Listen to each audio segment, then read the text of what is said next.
Welcome back to another episode of Infidelity Tales Lab. We're thankful for your continued viewership. Before we begin, tell us, where in the world are you watching from? We love knowing our global reach. Now, let's dive into today's story. Chapter 1, False Paradise. Devin Mercer checked his watch as he waited for his client to arrive.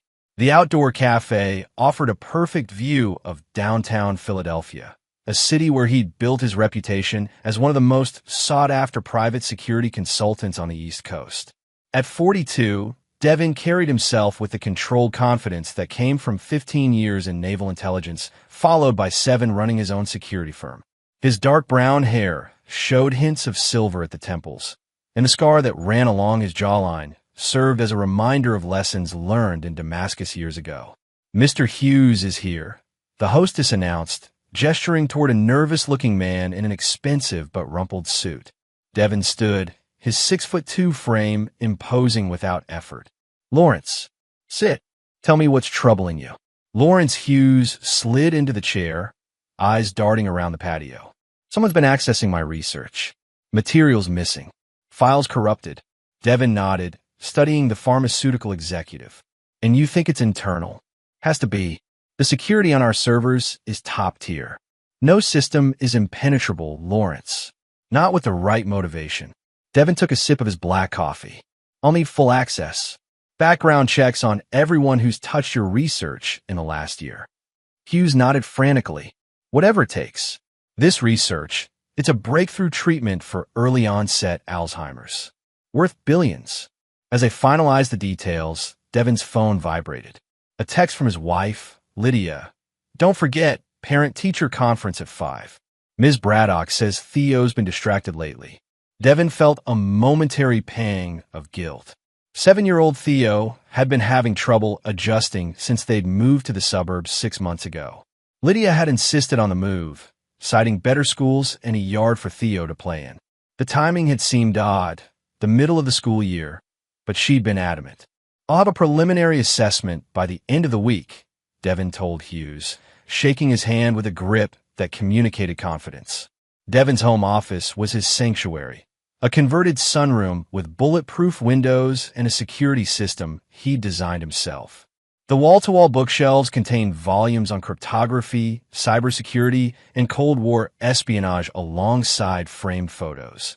Devin in his Navy uniform, his wedding to Lydia 6 years ago in Lake Tahoe, Theo's kindergarten graduation. Theo had been 18 months old when Devin met Lydia at a cybersecurity conference in Boston. She'd been representing a data encryption firm, brilliant and captivating with her auburn hair and penetrating green eyes. For months later, they were married, and Devin had officially adopted Theo, whose biological father had never been in the picture. Devin logged into his security system and reviewed the day's footage. A habit from his days in intelligence. Trust but verify. Everything looked normal. The cleaning service had come at 10 a.m. Lydia had taken Theo to school and then gone to yoga class. Their neighbor Floyd Winters had dropped off a package. But something caught Devin's eye. At 12:43 p.m., while Lydia was supposedly at yoga, the doorbell camera showed her arriving home with a man Devin didn't recognize, tall, broad-shouldered, with a close-cropped beard. They entered the house together, staying for 22 minutes before leaving in separate cars. Devin replayed the footage, zooming in on the man's face. No alarm bells yet. It could be innocent. A delivery that required signature, a contractor for the kitchen remodel they'd been discussing. But when he checked Lydia's text messages remotely, another system he'd quietly implemented after noticing discrepancies in her stories, he found nothing about visitors or home repairs. The parent-teacher conference went as expected. Ms. Braddock, a competent young teacher with thick-rimmed glasses, expressed concern over Theo's attention span. "He seems preoccupied, worried about something. Has he mentioned anything specific?" Lydia asked, her hand resting protectively on Theo's shoulder. Ms. Braddock hesitated. "He's been drawing pictures of a house I don't recognize. When I asked about it, he said it was a secret place." Devin felt Lydia tense beside him. "Kids have active imaginations," she said quickly. "We'll talk to him." That night, after Theo was asleep, Devin pulled out one of his drawings from his backpack. a crude rendering of a cabin surrounded by trees, with a pond nearby. Devin didn't recognize it from any vacation or day trip they'd taken. "Any idea what this is?" he asked Lydia as she applied night cream to her face. She barely glanced at it. "Probably something you saw in a book or movie." Ms. Braddock seemed concerned. Lydia turned, her expression hardening slightly before softening into a smile. "You know how teachers can be. They're trained to see problems everywhere." She kissed him lightly. "Come to bed. You've been working too hard lately." Devin returned to his office after Lydia fell asleep. He enhanced the security footage of the bearded visitor, running the image through facial recognition software he wasn't technically supposed to have access to anymore. 3 matches came back, all with different names. A professional using aliases. Red flag number 1. He created a new encrypted folder labeled discrepancies and began documenting everything that didn't add up. The unexplained visitor. Lydia's insistence on moving. The strange drawing. Small inconsistencies in her daily routines. As the first light of dawn filtered through the blinds, Devin came to a decision. He would increase surveillance, but subtly. If his suspicions were unfounded, Lydia would never know. And if they weren't, he needed evidence before confrontation. He slipped back into bed beside his sleeping wife, studying her face in repose. "Who are you really?" he wondered, feeling the first cracks forming in the foundation of what he'd believed was an unshakable truth. Chapter 2. Shadows and Whispers. The next week brought more anomalies.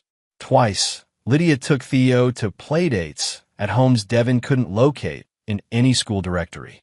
Her phone often showed she was at the local gym when GPS trackers he'd discreetly placed in her car indicated she was miles away.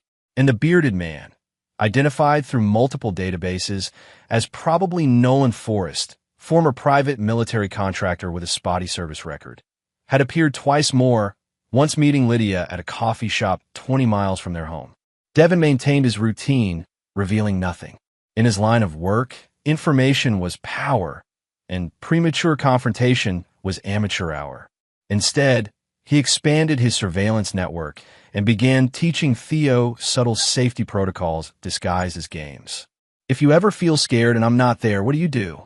Devin asked as they built a Lego fortress together. "Call you," Theo answered, his small fingers placing a yellow brick precisely. "And if you can't call, hide somewhere with 2 exits. Count to 100, then try calling again." "Good. And what if someone asks you to keep a secret from me or Mom?" Theo paused, his blue eyes, so like Lydia's, clouding with confusion. "Mom says some surprises are good secrets." Devin kept his expression neutral. "What kind of surprises?" "Like the special house. It's a surprise for later." "What special house, buddy?" But Theo had already moved on, making explosion sounds as an imaginary enemy attacked their Lego creation. That night, Devin installed a small tracker in Theo's favorite sneakers and a secondary GPS in his backpack, disguised as a decorative keychain. He also replaced Theo's regular watch with a new one that contained emergency communication capabilities. A tap pattern would send Devin an alert with location data. The next morning, Devin followed Lawrence Hughes into the secure research facility. The pharmaceutical company's labs were state-of-the-art, but Devin immediately spotted 3 security vulnerabilities that a professional could exploit. "Your research assistant, Brennan Walsh. How long has he worked here?" Devin asked, reviewing personnel files. "About 8 months. Brilliant mind. PhD from Stanford at 26. Devin studied Walsh's employment record. And before that, some startup in Boston that folded. We were lucky to get him. Boston, where Lydia had worked before they met. Possibly nothing, but Devin filed it away mentally. "I want to interview everyone individually," Devin told Hughes, starting with Walsh. Brennan Walsh proved unremarkable in person. Earnest, slightly awkward, clearly intimidated by Devin's questioning. Nothing in his manner suggested deception, but Devin had interrogated enough professionals to know that meant little. "One last question, Dr. Walsh. This research, I understand it involves a compound that affects memory pathways." Walsh nodded eagerly. "The treatment targets specific neural connections associated with memory degradation. In early trials, It's shown promise not just in slowing Alzheimer's progression, but potentially reversing early damage. Any military applications? Memory enhancement? Cognitive manipulation? Walsh looked startled. Theoretically, I suppose, with significant modifications. But that's not. Just covering all bases, Devin interjected smoothly. Thank you for your time. By Thursday, Devin had eliminated most of the research team as security risks, but his instincts kept circling back to Walsh. Something about the timing bothered him. Walsh arriving in Philadelphia just 2 months before Lydia had pushed for their move from D.C. That afternoon, Lydia called. I'm taking Theo to the park after school. We might be late for dinner. Which park? Devin asked casually. A slight pause. West Side, the one with a new climbing structure. Have fun, Devin replied, already pulling up the tracker on Theo's backpack. After they hung up, he called his most trusted associate from his Navy days. Vince, I need a discreet tale. Target is my wife and son. I'll send locations. Vince Monroe, a former intelligence officer who'd saved Devin's life in Kandahar, asked no questions. On it, regular updates. Every 15 minutes. And Vince? If anything seems off, anything at all, intervene first, call second. Devin returned to Hughes Pharmaceuticals, requesting access to their secure server room. As he suspected, there was evidence of a sophisticated breach, subtle, but detectable to someone who knew what to look for. The intrusion had bypassed several security protocols using high-level administrative credentials.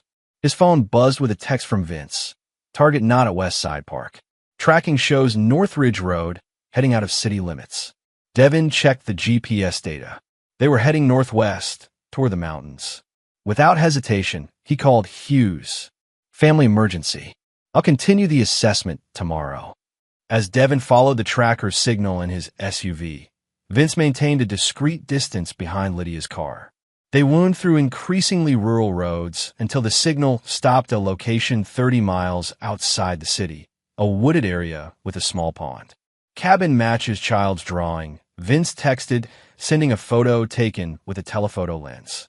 There was Lydia's car parked beside a rustic cabin that looked exactly like Theo's drawing. A black SUV was parked nearby. Devin positioned himself in the woods with a clear view of the cabin, his mind racing through scenarios. Was Lydia having an affair? Was this something more sinister?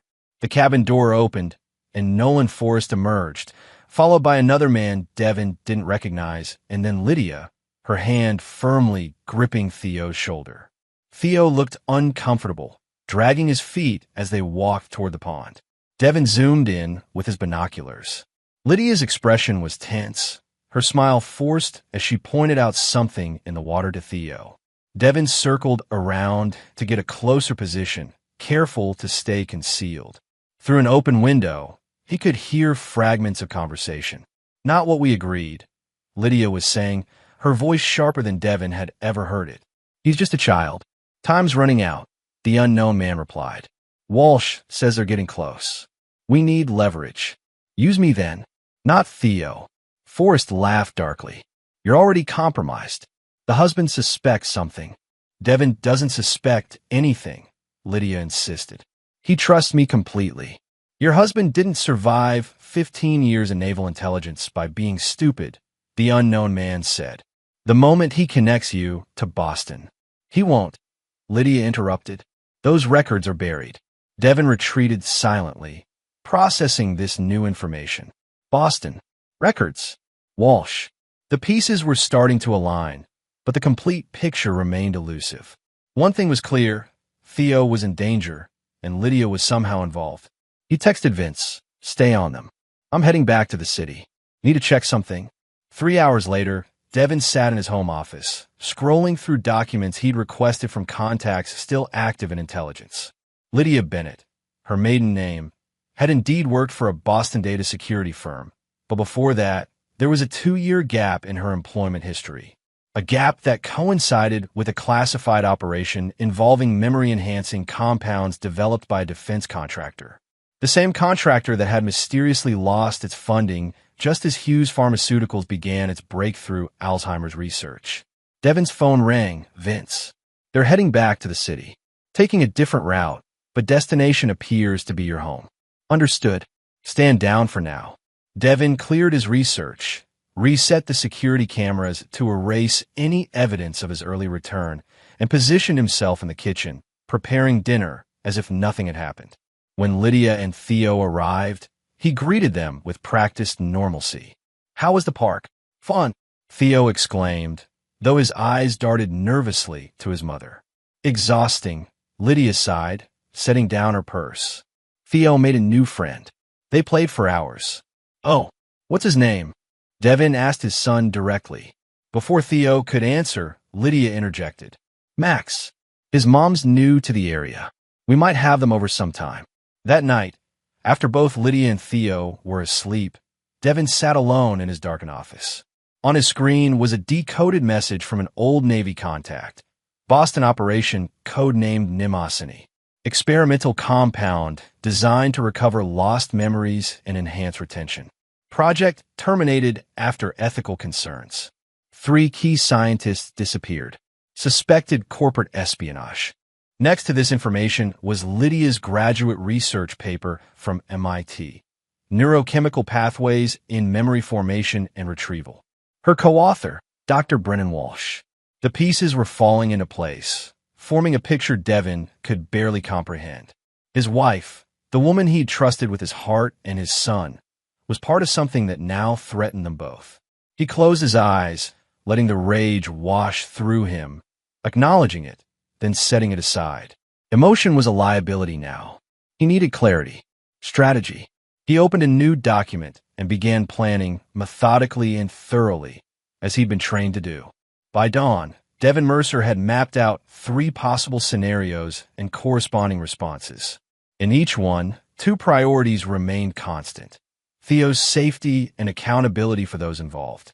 Forgiveness wasn't in his vocabulary, never had been. Chapter 3. The Desperate Call.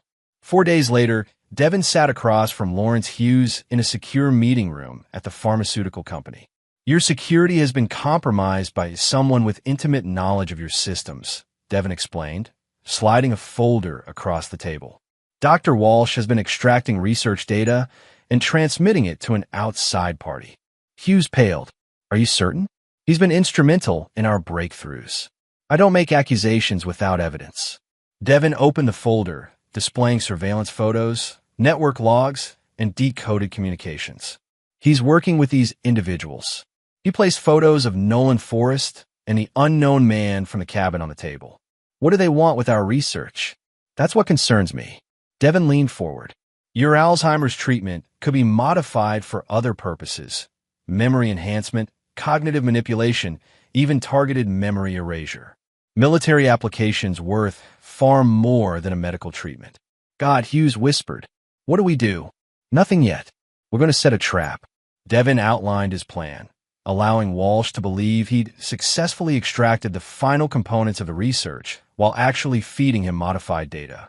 "When they attempt to synthesize the compound using our altered formula, it will be inert, useless. And then we'll have leverage when they come looking for the real formula." Devin stood. "I need 24 hours to put everything in place." Hughes nodded, clearly shaken. "Whatever you need." That evening, Devin maintained his routine at home, giving no indication of what he knew or planned. As they ate dinner, he studied Lydia, wondering how much of their life together had been genuine. Had she ever loved him, or was he simply a means to an end? A security expert whose clearances and connections could be exploited? "You're quiet tonight," Lydia observed, refilling his wine glass. "Big case," he replied. "Almost wrapped up." "The pharmaceutical company?" "That's good." Her smile seemed genuine. "Maybe we could take a vacation after. Theo's been asking about the beach." Devin nodded, amazed at her composure. "That sounds perfect." After dinner, he helped Theo with his science project, carefully reviewing the emergency protocols he'd taught him, disguising them as part of their usual game. "Remember, buddy, if you ever feel scared and can't reach me on your watch, what's our special code word?" "Lighthouse," Theo answered confidently. "And I tap 3 times, wait, then 2 more." "Perfect." Devin ruffled his hair. "You're getting so good at this." Later, alone in his office, Devin finalized his preparations. The trap at Hughes Pharmaceuticals was set. Walsh would access what he thought was the complete formula tomorrow. Devin had also arranged for comprehensive surveillance on the cabin and placed assets near Theo's school as a precaution. The final piece was the most painful. He recorded a video message for Theo, explaining everything in terms a 7-year-old could understand, to be delivered only if things went catastrophically wrong. Devin had survived this long by planning for every contingency, even the unthinkable. The next morning proceeded normally.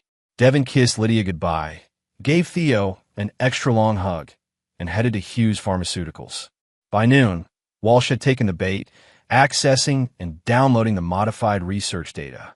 Devin tracked the data packet to an external server, confirming his suspicions about the operation's sophistication. He was about to notify Hughes when his secure phone vibrated, a text from Vince. Target 2 removed from school by Target 1. Heading northwest again. Devin's pulse quickened. They were moving earlier than anticipated. He immediately checked the tracker in Theo's backpack, confirming they were indeed heading toward the cabin. A call to the school revealed Lydia had signed Theo out, claiming a dental appointment. He was preparing to intercept them when his regular phone lit up with Theo's contact information. The emergency signal: 3 taps, pause, 2 taps. Theo? Buddy, are you okay? He answered immediately. A whisper came through, barely audible. Daddy, help. Mommy brought me to a strange house. She told a scary man. He knows too much, just like his father. Dad, the man is trying to break down the door. He said time to go to sleep forever. Hurry. Devin's blood froze. Where are you exactly, Theo? In the bathroom. I locked the door like you taught me. Theo's voice trembled. The house with the pond. From my drawing. I know exactly where you are. Stay hidden. I'm coming right now. Devin was already moving, grabbing his go bag from the office safe. Remember what we practiced? Find something to defend yourself with. Count your breaths. I'm scared, Daddy. I know, buddy. But you're doing everything right. I'm so proud of you. Devin kept his voice steady as he raced to his car. Can you keep the phone on? Stay as quiet as possible, but don't hang up. A crash sounded in the background, followed by Theo's terrified whimper.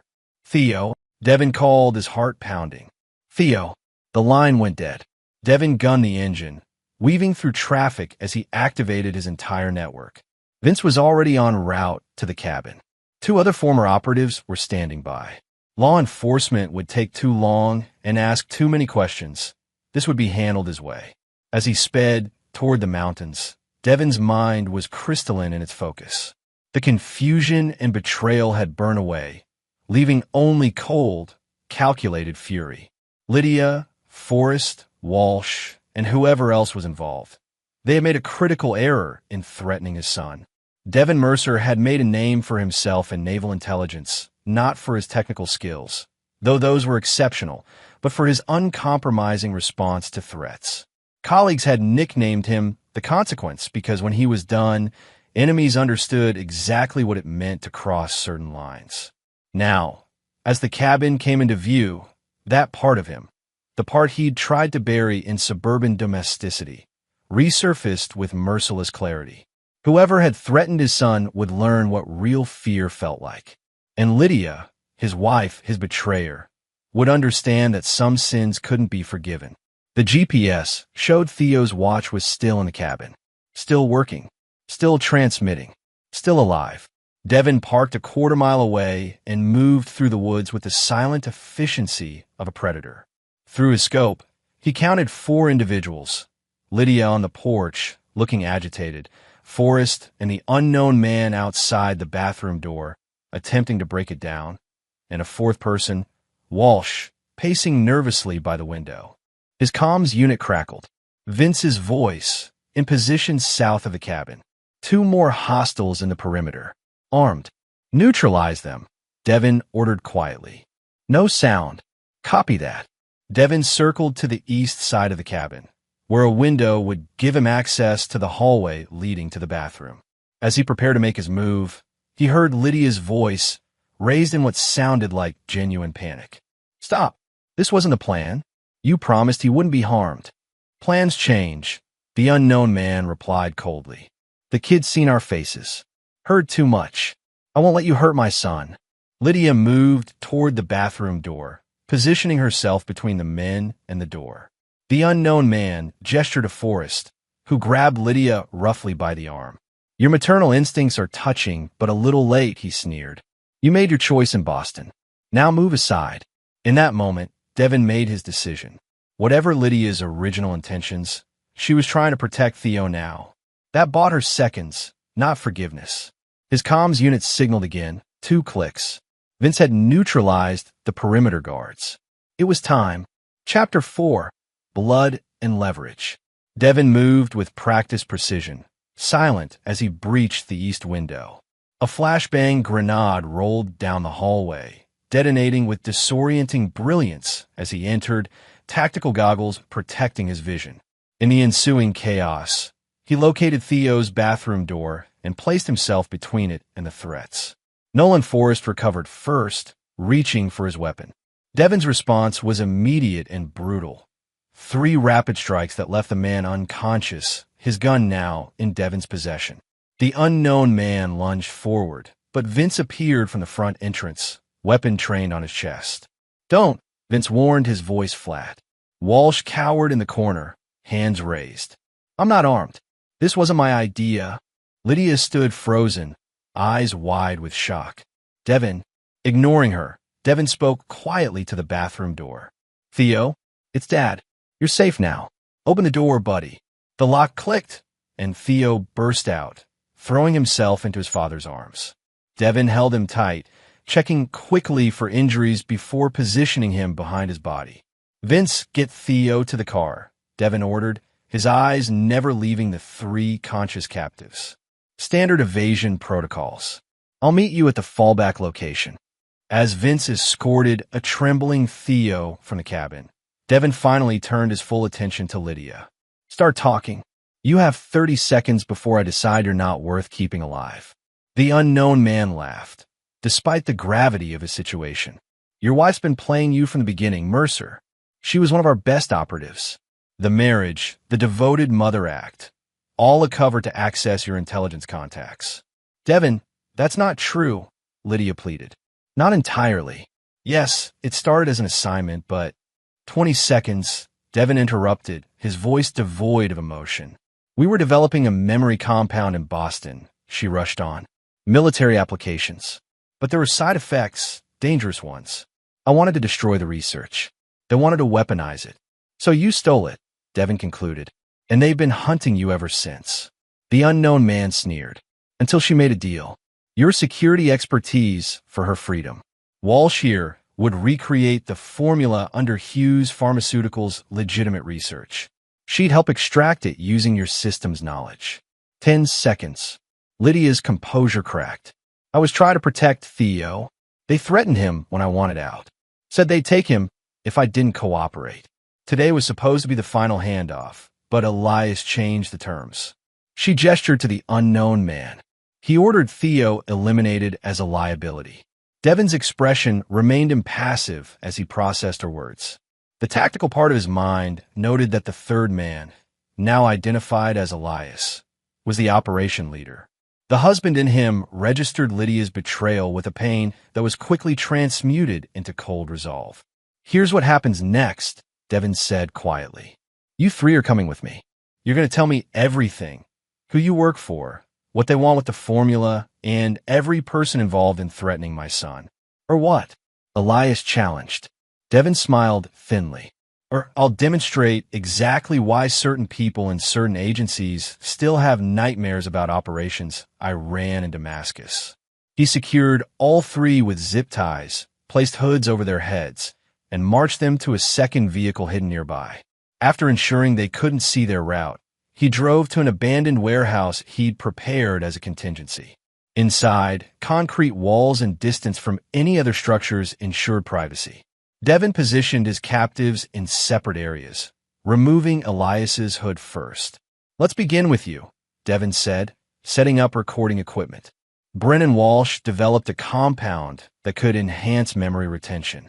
Side effects included potential for memory manipulation, creating false memories, enhancing real ones, or targeted erasure. Your organization wanted it weaponized. But he worked for. Elias smirked. You don't have the authority for this kind of interrogation anymore, Mercer. You're a civilian playing dress-up. That's where you're wrong. Devin leaned closer. As a civilian, I have no oversight. No rules of engagement. No one monitoring my methods. He displayed a syringe filled with clear liquid. Ironically, this is a derivative of Walsh's early work. It won't kill you, but will make the next 12 hours extremely unpleasant unless I administer the counteragent. Your nervous system will interpret every sensation as pain. Elias's smirk faltered. You're bluffing. Damascus, 2014. Operation Quicksilver. Ask your superiors what happened to the arms dealer we captured. Devin prepared the injection site with clinical detachment. Last chance. Wait. Elias's composure cracked. I'm with Axiom Strategic Solutions. Private military contractor. We were hired by foreign interests, Chinese military intelligence. For what purpose? Cognitive enhancement for their elite forces, and targeted interrogation techniques that would be untraceable. The subject wouldn't even know they'd revealed information. Devin continued methodically extracting information, names, contacts, operational details. When he finished with Elias, he moved to Walsh, who broke immediately, confirming what Elias had revealed and adding technical details about the compound. Finally, he approached Lydia, removing her hood. Her eyes were red-rimmed, but dry. Her expression a mixture of fear and defiance. Was any of it real? Devin asked, the only personal question he would allow himself. Lydia met his gaze. It became real. Not at first, but over time. I grew to love you. And Theo, I've loved him from the moment I first held him. Yet you risked his life. I was trying to protect him. When I realized what Axiom planned to do with the formula, I attempted to destroy the research. They threatened to kill him unless I recovered it. Using you as the original plan? Yes. But then I tried to find another way. By helping Walsh recreate the formula at Hughes Pharmaceuticals. She nodded. A modified version. One that appeared to work, but had a fatal flaw only I knew about. I was going to give them the flawed formula today, take Theo, and disappear. Using resources and identities you'd hidden from me, Devin concluded. The cabin was your escape preparation. Yes. Devin studied her, looking for deception. You expect me to believe you developed a conscience after years of working for people who create weapons like this? I expect you to believe I love my son, she replied fiercely. Everything changed when they targeted him directly. A complex calculation ran through Devin's mind. Variables of truth, utility, and risk.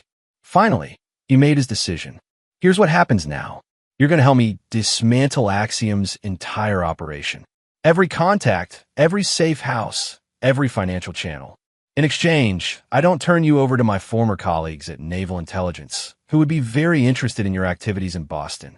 And after, Lydia asked quietly, after, you disappear. Without Theo.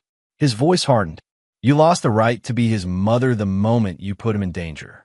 He'll be told you died protecting him. The last truthful thing you could do for him. Tears filled her eyes. He's my son. He's my son, Devin corrected without emotion. And you'll never see him again. That's the deal. Take it, or I'll make a phone call, and you spend the rest of your life in a black site discussing memory compounds with government scientists. Lydia's shoulders slumped in defeat. I'll help you. Devin nodded once. Then secure the warehouse before making the journey to the fallback location, a safe house 40 miles away where Vince waited with Theo. As he drove, Devin allowed himself a moment to process the emotional devastation beneath his calm exterior. The life he'd built, the woman he'd loved, all constructed on elaborate lies. The only truth in the wreckage was Theo, innocent and traumatized, waiting for explanations Devin wasn't sure how to provide. His phone rang, a secure line from contact at the FBI. Mercer, we've got a situation. Hughes Pharmaceuticals was hit an hour ago.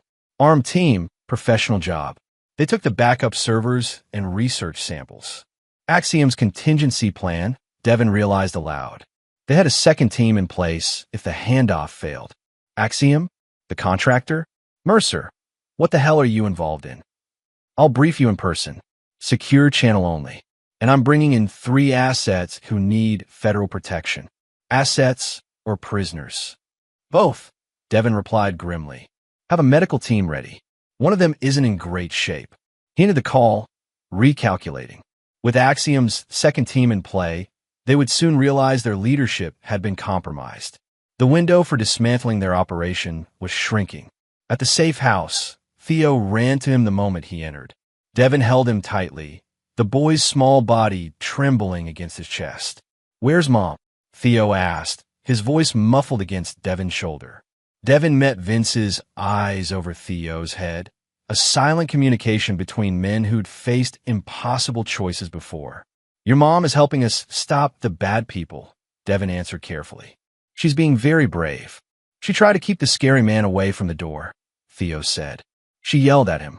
"I know, buddy." Devin knelt to Theo's level. "Listen to me. Things are going to be complicated for a little while. We might need to stay in different places, meet new people. But I promise you, I'm not going to let anything happen to you. Ever." Theo nodded solemnly. "Is Mom in trouble?" The question pierced Devin's carefully maintained control. "Yes," he answered honestly, "but she loves you very much. Never doubt that." As Theo settled in with Vince to watch a movie, Devin stepped outside to make the arrangements necessary for what came next. 3 calls to former intelligence colleagues activated a network that had remained dormant since his retirement. 2 more calls secured new identities and documentation for himself and Theo. A final call went to Lawrence Hughes. "The situation is more complex than we initially assessed. I need everything you have on the compound, all research, all potential applications." "They took everything in the raid," Hughes replied, panic evident in his voice. "Not everything. The modified formula we planted for Walsh is what they have. I need the real research." "For what purpose?" "Leverage," Devin answered simply. "And insurance." By midnight, the pieces were in place. Devin had transferred his captives to federal custody with specific containment protocols. Lydia had provided comprehensive information on Axiom's structure and operations. Seeds of destruction had been planted throughout their network. Financial irregularities flagged for investigation, communication channels compromised, safe houses identified. But the most critical element remained. Axiom still had a version of the memory compound, flawed, but potentially salvageable by a skilled enough chemist, which meant Devin and Theo would remain targets until the threat was conclusively neutralized. As Theo slept in the safe house bedroom, Devin gazed at his son's peaceful face. The boy had shown remarkable resilience today, but trauma left invisible scars. Devin would ensure he received proper support, whatever it took to help him process these events. But first, Axiom had to be destroyed. Not just dismantled or disrupted. Destroyed. With the same methodical thoroughness Devin had applied throughout his intelligence career. The difference was, this time it was personal. Chapter 5. The Architect's Design. Devin established a temporary operational base in a corporate apartment owned by one of Vince's shell companies. With Theo safely enrolled in a private school under a new name, guarded by 2 former operatives posing as school security, Devin focused entirely on dismantling Axiom. The information Lydia had provided proved accurate. Within 3 days, Axiom's financial accounts were frozen, 3 safe houses raided, and 6 operatives arrested. But the organization's leadership remained elusive, as did the team that had stolen the research from Hughes Pharmaceuticals. Devin sat across from Agent Brooke Sawyer, his FBI contact, in a nondescript coffee shop. At 45, Sawyer had the weathered look of someone who'd seen too much and slept too little, her silver-streaked dark hair pulled back in a practical ponytail. "Your wife is cooperating fully," Sawyer informed him, sliding a tablet across the table. "But there's a complication." Devin reviewed the information on the screen, medical charts, brain scans. "Explain." "The memory compound? She's been exposed to it." Sawyer tapped the scans. "These patterns indicate neural pathways that have been chemically altered. Some of her memories may be implanted or modified." "By whom?" "She claims it was her former handler at Axiom, a man named Preston Mills." Devin's eyes narrowed at the unfamiliar name. "Not Elias?" Elias Young was operations. Mills is the architect, the strategic mind behind Axiom's memory research program. According to your wife, he conducted extensive treatments on her when she first attempted to defect 3 years ago. Before she met me, Devin noted, pieces clicking into place. They reconditioned her, then placed her in my path as a long-term asset. Sawyer nodded grimly. The level of planning is unsettling. Mills apparently has a background in both neuroscience and psychological warfare. Former CIA, dismissed for ethics violations. Is he on our target list? He's not on any list. No photos, no biometrics in the system. Your wife can't even describe him accurately. Says her memories of him are fragmented. Convenient. Devin considered this information carefully. Or genuine, if he used the compound on her. You're defending her now? Sawyer raised an eyebrow. Analyzing, not defending.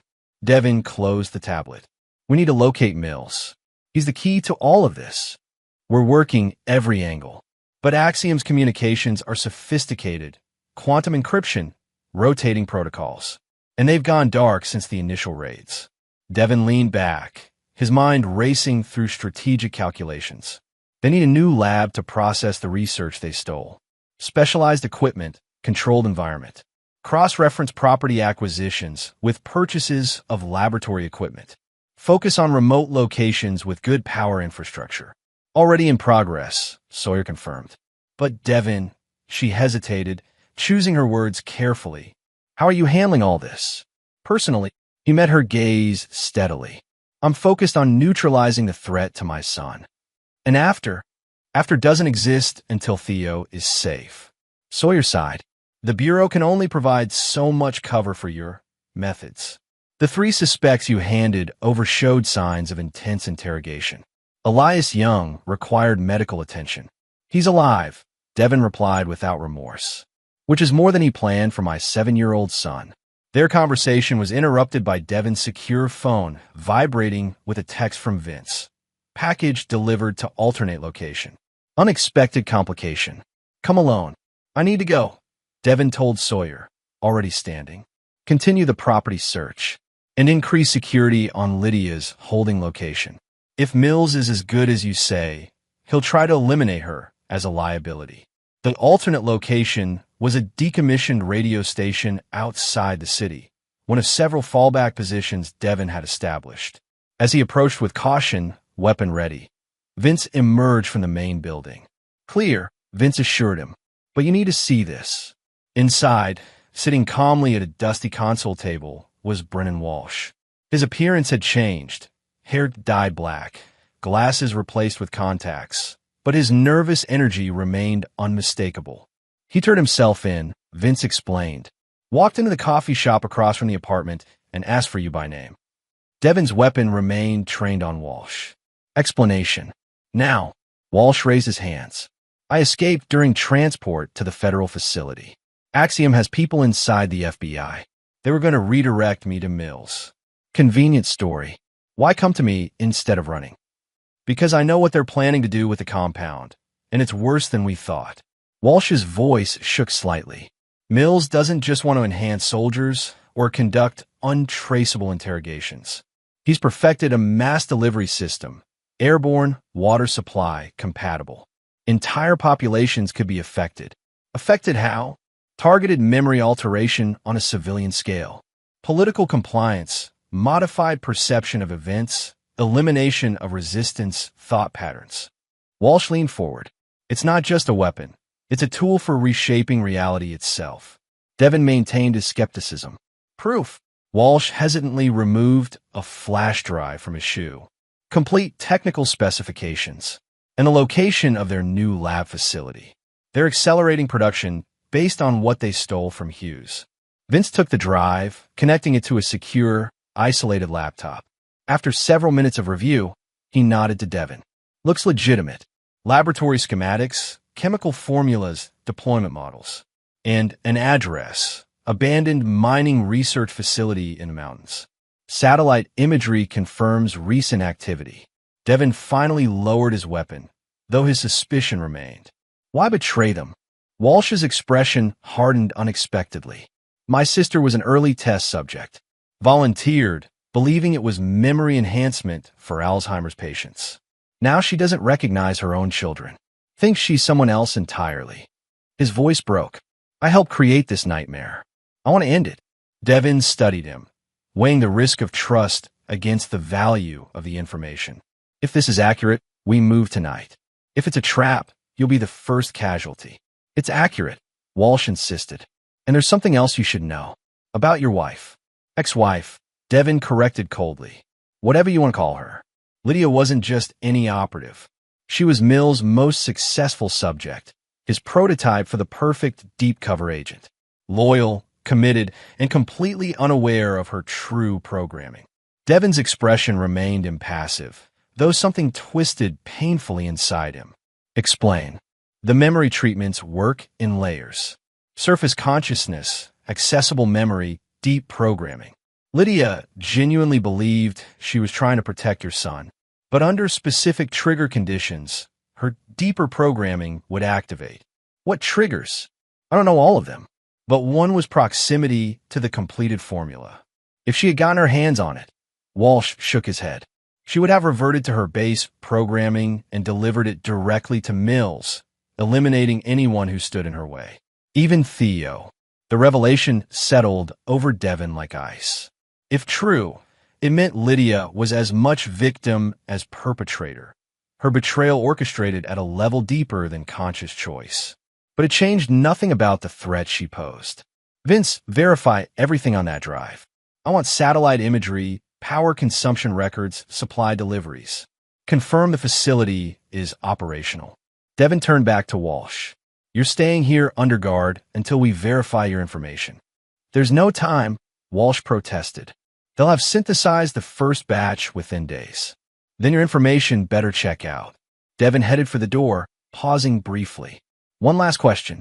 This memory conditioning, can it be reversed? Walsh hesitated.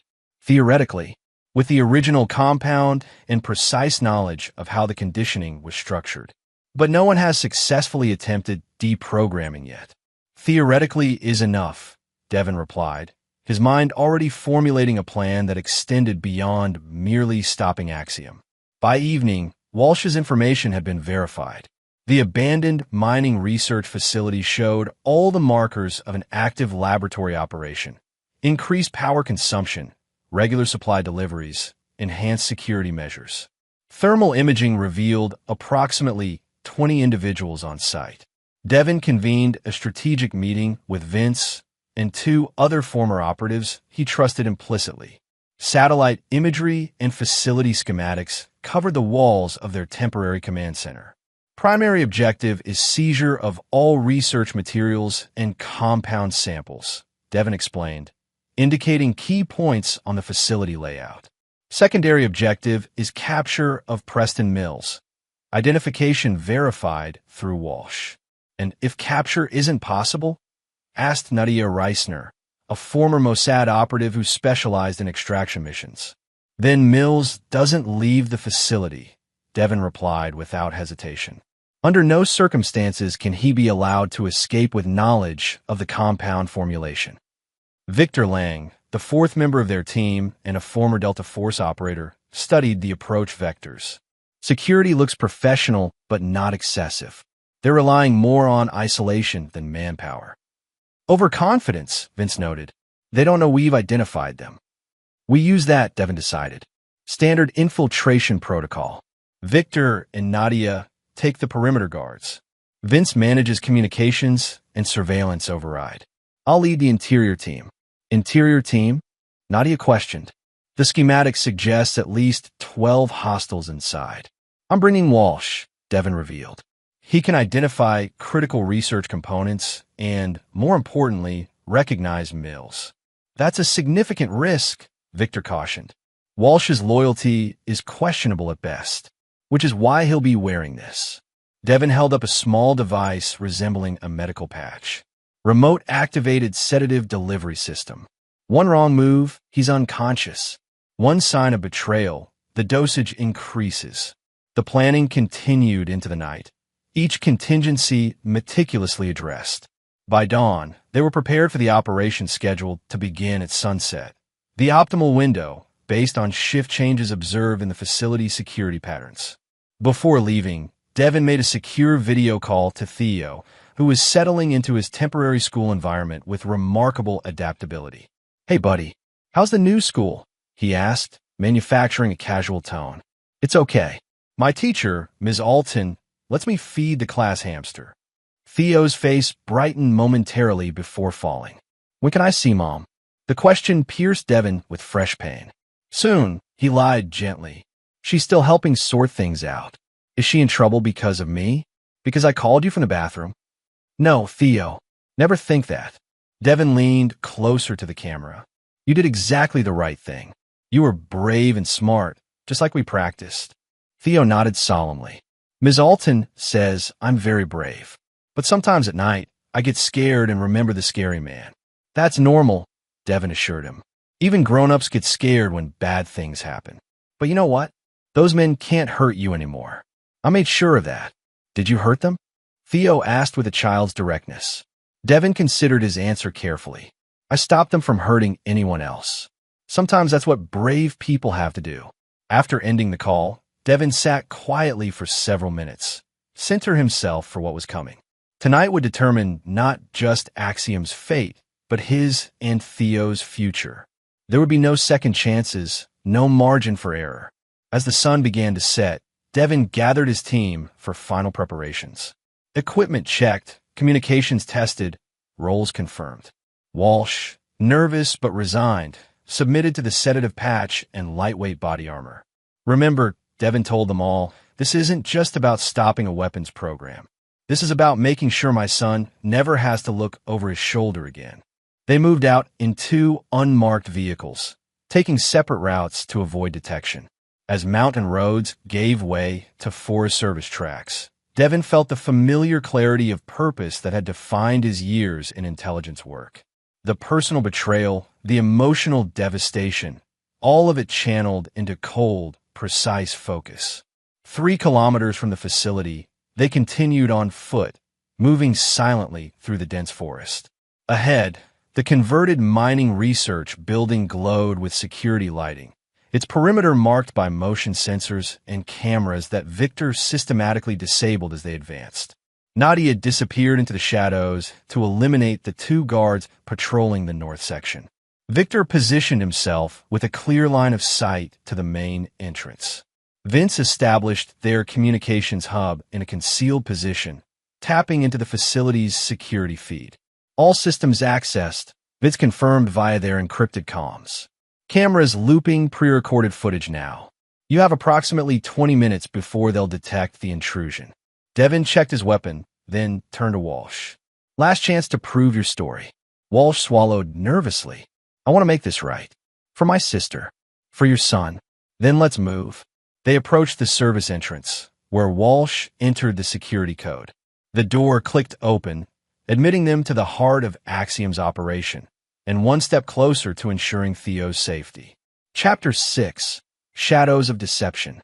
The facility's interior was clinically efficient. Polished concrete floors, stark white walls, and the distinct chemical smell of a working laboratory. Devin moved with practiced stealth, Walsh following closely behind as they navigated the service corridors.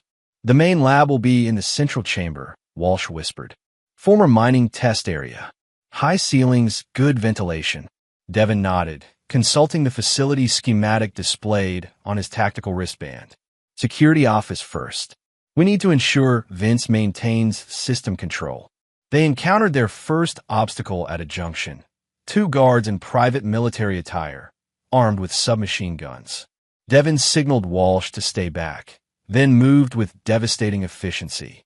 15 seconds later, both guards were unconscious, their weapons secured. "Communications check," Devin whispered into his comms. "Perimeter clear," came Nadia's response. 5 hostiles neutralized. Motion sensors disabled. Main entrance covered, Victor confirmed. 2 vehicles arrived. Personnel entered the facility. 4 individuals appear to be scientists based on attire. "Security systems still under control," Vince added. "But they've initiated a communications check. When their guards don't respond, they'll know something's wrong." "Understood." Accelerating timeline. Devin turned to Walsh. Fastest route to the security office? Walsh pointed to a stairwell. One level down. It overlooks the main laboratory floor. They descended rapidly, encountering no further resistance. The security office was minimally staffed, a single operator who turned too late as Devin entered. A quick, efficient strike rendered him unconscious. Vince, I'm at the security station. Patching you into the local systems now. Devin connected a specialized device to the facility's main console, giving Vince deeper access to their operations. Downloading all security protocols and research data, Vince confirmed. I'm seeing the lab floor now. Approximately 15 personnel. For armed security, remainder appear to be research staff. Devin studied the security monitors, identifying defensive positions and exit routes. Any sign of Mills? Negative, but there's a restricted area off the main lab. Private office or secondary research space. No camera coverage. Walsh leaned forward, pointing to the restricted area on the monitor. That's where he'd be. Mills never works in the open lab. Too paranoid. Can you get us access? Walsh nodded. My clearance should work. I was head of research before everything. Vince, what's the status on data extraction? 60% complete. Their research files are heavily encrypted. 3 minutes to full download. Devin made his decision. We move to the main lab now. Victor, Nadia, be ready to provide extraction support on my signal. Things are about to get complicated. Copy that. They responded in unison. Devin and Walsh moved silently through the service corridors until they reached an observation gallery overlooking the main laboratory. Below, white-coated scientists worked at various stations, attending to complex equipment and computer systems. At the center was a sealed glass chamber containing manufacturing equipment currently in operation, producing the memory compound. They've already synthesized it, Walsh whispered, alarm evident in his voice. That distillation process is the final stage. Devin surveyed the room, identifying each security position and exit. Once we enter, we'll have approximately 90 seconds before security responds from other sections of the facility. Primary objective is securing the production chamber and all research materials. And Mills, leave him to me. They descended to the laboratory level, Walsh using his access card at the security door. As they entered, several heads turned in surprise. Devin moved immediately, neutralizing the 2 nearest guards before they could react. The scientist backed away in alarm as he raised his weapon. Security protocols Alpha and Omega, Devin announced clearly, using Axiom's own emergency codes gleaned from their security files. Containment breach in progress.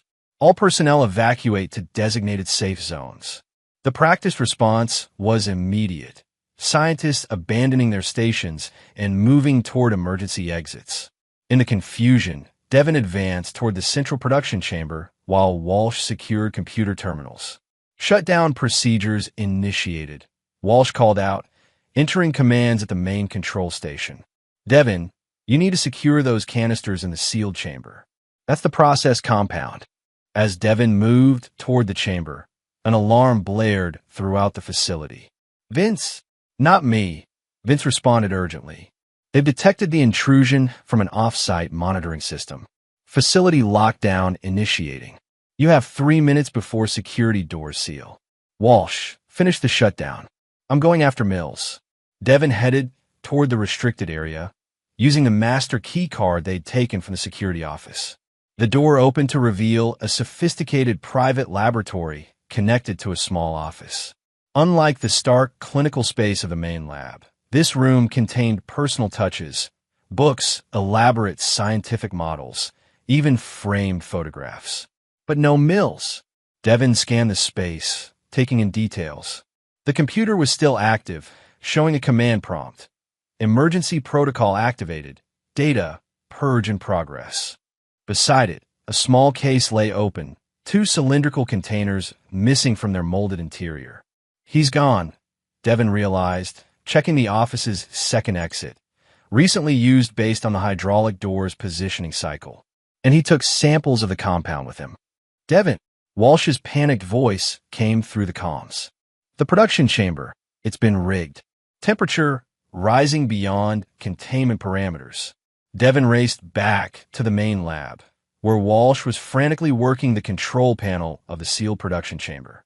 Inside, gauges showed rapidly increasing pressure and temperature. They've initiated a self-destruct, Walsh explained, fingers flying over the controls. If that chamber ruptures, the aerosolized compound will flood the entire facility. Can you stop it? I'm trying to vent the pressure, but the safety protocols have been overridden. Walsh's face paled. This wasn't an accident. It was the backup plan all along. If compromised, convert the facility into a weapon. Everyone out now. Devin ordered through the comms. Victor, Nadia, begin extraction. Vince, complete the data download and evacuate. What about the compound? Walsh asked, still attempting to stabilize the chamber. We need to contain it. Can we seal this section of the facility? Walsh nodded grimly. The mining research included containment procedures for toxic gases. There's a secondary barrier system, heavy steel doors that can isolate this level. But someone has to activate it manually from the security station we passed. Devin made the calculation instantly. Get to the extraction point. I'll seal the level. But go. Now. Devin pushed Walsh toward the exit, then sprinted back toward the security station. The containment controls were straightforward but required physical keys turned simultaneously in two different panels, a safety measure to prevent accidental activation. Devin improvised, using equipment from his tactical gear to create a mechanical timer for the second key. As he worked, Vince's voice came through his comms. Devin, I've got movement on the exterior cameras. Mills is evacuating via the North Service Road. Black SUV, 2 escorts. Can you intercept? Negative. We're managing the extraction. Walsh is secured, but facility systems show catastrophic containment failure imminent. Devin completed the timer setup. How long until the compound is released? Sensors show pressure approaching critical. 2 minutes, maybe less. Understood. Devin activated the timer. Containment doors will seal in 30 seconds. I'm proceeding to alternate extraction route. That route isn't on the schematic, Vince responded, concern evident in his voice. Emergency mining evacuation tunnel, not on digital records. Devin moved swiftly through the facility, following signs visible only under his tactical light's specific frequency, a precaution he'd noted during their planning. Behind him, massive steel doors began closing, compartmentalizing the facility to contain the impending release. Ahead, a narrow utility tunnel promised escape, if he could reach it in time. The tunnel was cramped and poorly maintained, designed for emergency use only. Devin moved as quickly as possible through the confined space, aware that each second brought the compound's release closer. After what seemed an eternity, he emerged into the cold night air, nearly a kilometer from the main facility. I'm clear, he reported through comms. Status: all team members accounted for except you, Vince confirmed. Walsh is secured. No sign of Mills. His vehicle cleared the perimeter before we could intercept. Track him. Already on it. Victor placed a tracker on one of the escort vehicles during initial surveillance. Devin moved through the forest toward their rendezvous point, his mind processing what they'd learned. Mills had escaped with samples of the compound. The research facility was compromised, but not completely destroyed. And somewhere in the mountains, a man who had orchestrated this entire operation, who had placed Lydia in Devin's life as an unwitting sleeper agent, was planning his next move. At the rendezvous point, an abandoned ranger station 10 kilometers from the facility, the team regrouped. Walsh sat under Nadia's watchful eye, exhaustion evident in his slumped posture. The data we recovered is incomplete, Vince reported, displaying information on a secure tablet. Mills initiated a purge before evacuating. We have the compound's basic formula, but not the specific memory conditioning protocols. What about the facility? Devin asked. Environmental sensors show the compound was successfully contained within the sealed sections. Hazardous materials teams from 3 federal agencies are en route, operating under classified protocols. And Mills, The tracker shows his convoy heading southeast. Based on current trajectory, they're making for a private airfield near the state line. Devin processed this information with cold efficiency. Time to intercept. They have at least a 30-minute head start, Victor calculated. Even pushing our vehicles to maximum, we'd arrive after their departure window. A decision crystallized in Devin's mind. Walsh, the compound samples Mills took. What could he do with them? Walsh straightened, professional focus overriding his exhaustion. Without the full research data, limited application. He can't mass produce without the manufacturing protocols we captured. But he could still use those samples for individual conditioning, targeted memory manipulation of high-value subjects. How many subjects? Each cylinder contains enough compound for perhaps a dozen applications, depending on dosage. Walsh hesitated. But there's something else. The compound degrades rapidly once removed from controlled storage. 48 hours maximum viability. This new information shifted Devin's strategic assessment. So Mills is running, not just from us, but from a deadline. He needs to use those samples while they're still effective. And he needs subjects, Nadia added. The implication cleared her tone. Not random subjects, Devin realized, the final piece falling into place. Specific targets for whom he already has conditioning protocols established. Subjects he's worked with before. Lydia, Vince concluded. He's going after your wife. Devin had already anticipated this possibility. Federal protection won't stop him. Not if he has people inside the bureau, as Walsh suggested. What's your play? Victor asked. Mills wants Lydia because she's his most successful conditioning subject, his prototype. But there's something else he wants more. Devin turned to Walsh. The complete formula. The one we captured tonight. Walsh nodded slowly, understanding dawning. You're setting a trap. Not just any trap. Devin's expression hardened with resolve. One that ends this permanently. For Theo's sake. As the team prepared for their counter-operation, Devin stepped outside the ranger station, gazing at the star-filled sky. The cold mountain air carried the scent of pine and distant snow, a stark contrast to the clinical chemical smell of Axiom's facility. His phone vibrated with a message from Theo's protective detail. Subject secure. Regular sleep pattern observed. Requesting overnight protocol confirmation. Devin responded with the daily authentication code, then added standard vigilance. Update at 0600. Everything he had done, everything he would do, it all circled back to Theo. The boy who had accepted him as his father from the beginning, whose safety now depended on Devin's ability to eliminate a threat built on layers of deception. Mills had made a fundamental error in judgment. He had calculated that Devin's intelligence training made him a desirable target for manipulation through Lydia. What he hadn't accounted for was the depth of Devin's commitment to the child he considered his son, a commitment that transcended biological connection, that would accept no compromise when it came to Theo's safety. As he rejoined the team to finalize their counter-strategy, Devin carried this certainty within him. By threatening Theo, Mills had signed his own destruction order. The only remaining question was how comprehensively Devin would execute it. Chapter 7, Predator's Gambit. The private airfield where Mills' convoy had stopped consisted of 3 hangars, a short runway, and minimal security, perfect for discreet departures. Vince's surveillance drone provided real-time imagery of Mills' position in the largest hangar, where a Gulfstream jet was being prepared for departure. 8 visible security personnel, Victor noted, studying the footage. Professional configuration. Standard private military contractor loadout. Devin assessed the tactical situation from their position in a wooded area overlooking the airfield. They're waiting for something. That jet could have been airborne 15 minutes ago. Or someone Nadia suggested. Additional passengers? Walsh, still under close guard but now an active participant in their planning, studied the hangar's layout. Mills never travels without his core research team. 3 scientists minimum. I don't see them in the current footage. Vince manipulated the drone's controls, scanning the perimeter. Second convoy approaching from the southeast. 3 vehicles, military precision driving pattern. The newly arrived convoy entered the airfield perimeter without challenge, proceeding directly to the hangar.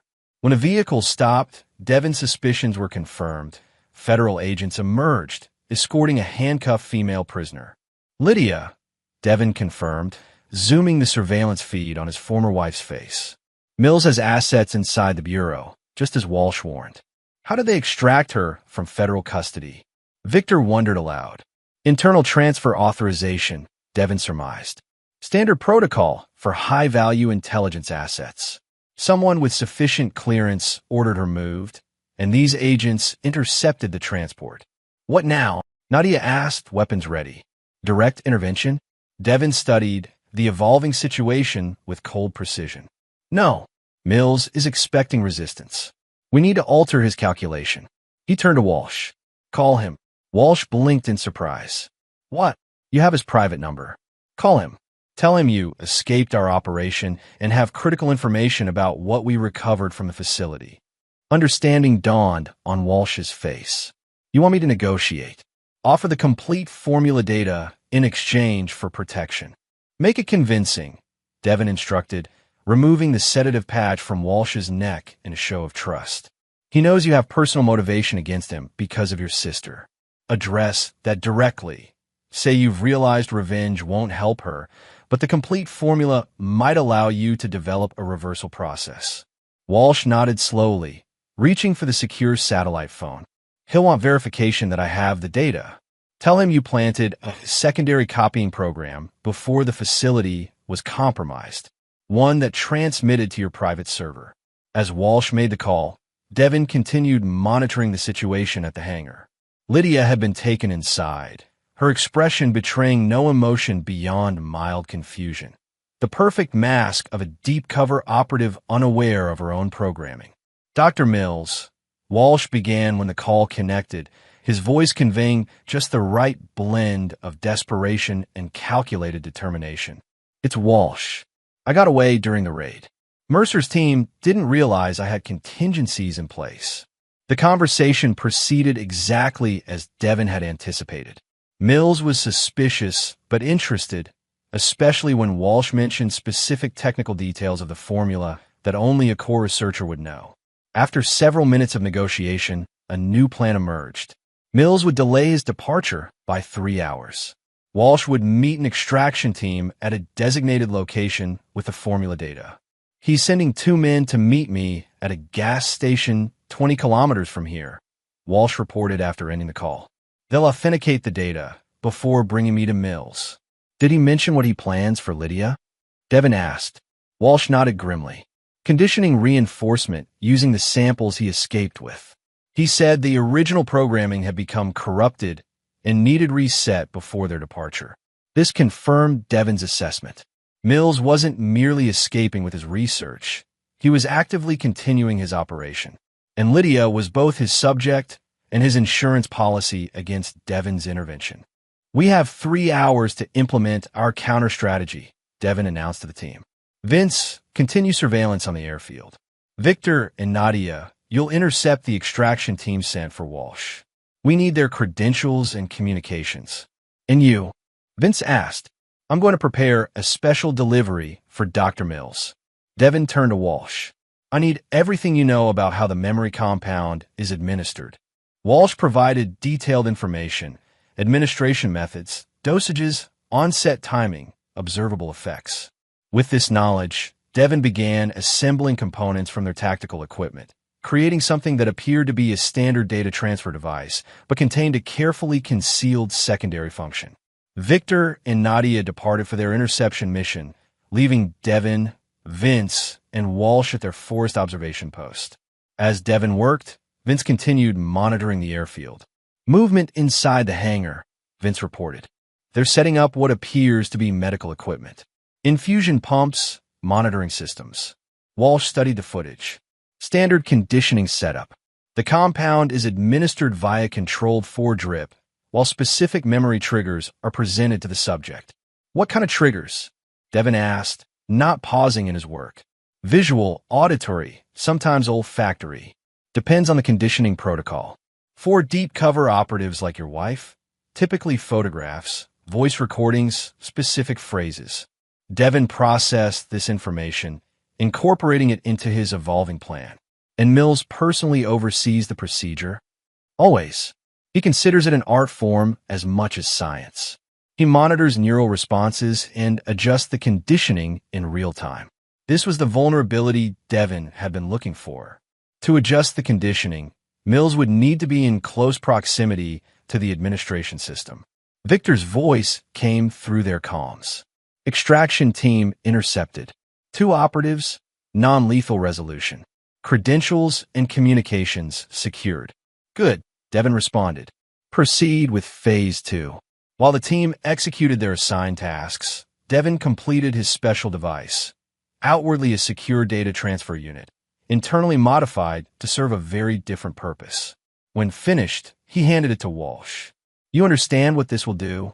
Walsh examined it with professional appreciation. Elegant solution. Mills won't detect the modification until it's activated. And you're still committed? Devin studied the scientist's face carefully. There's no going back from this point.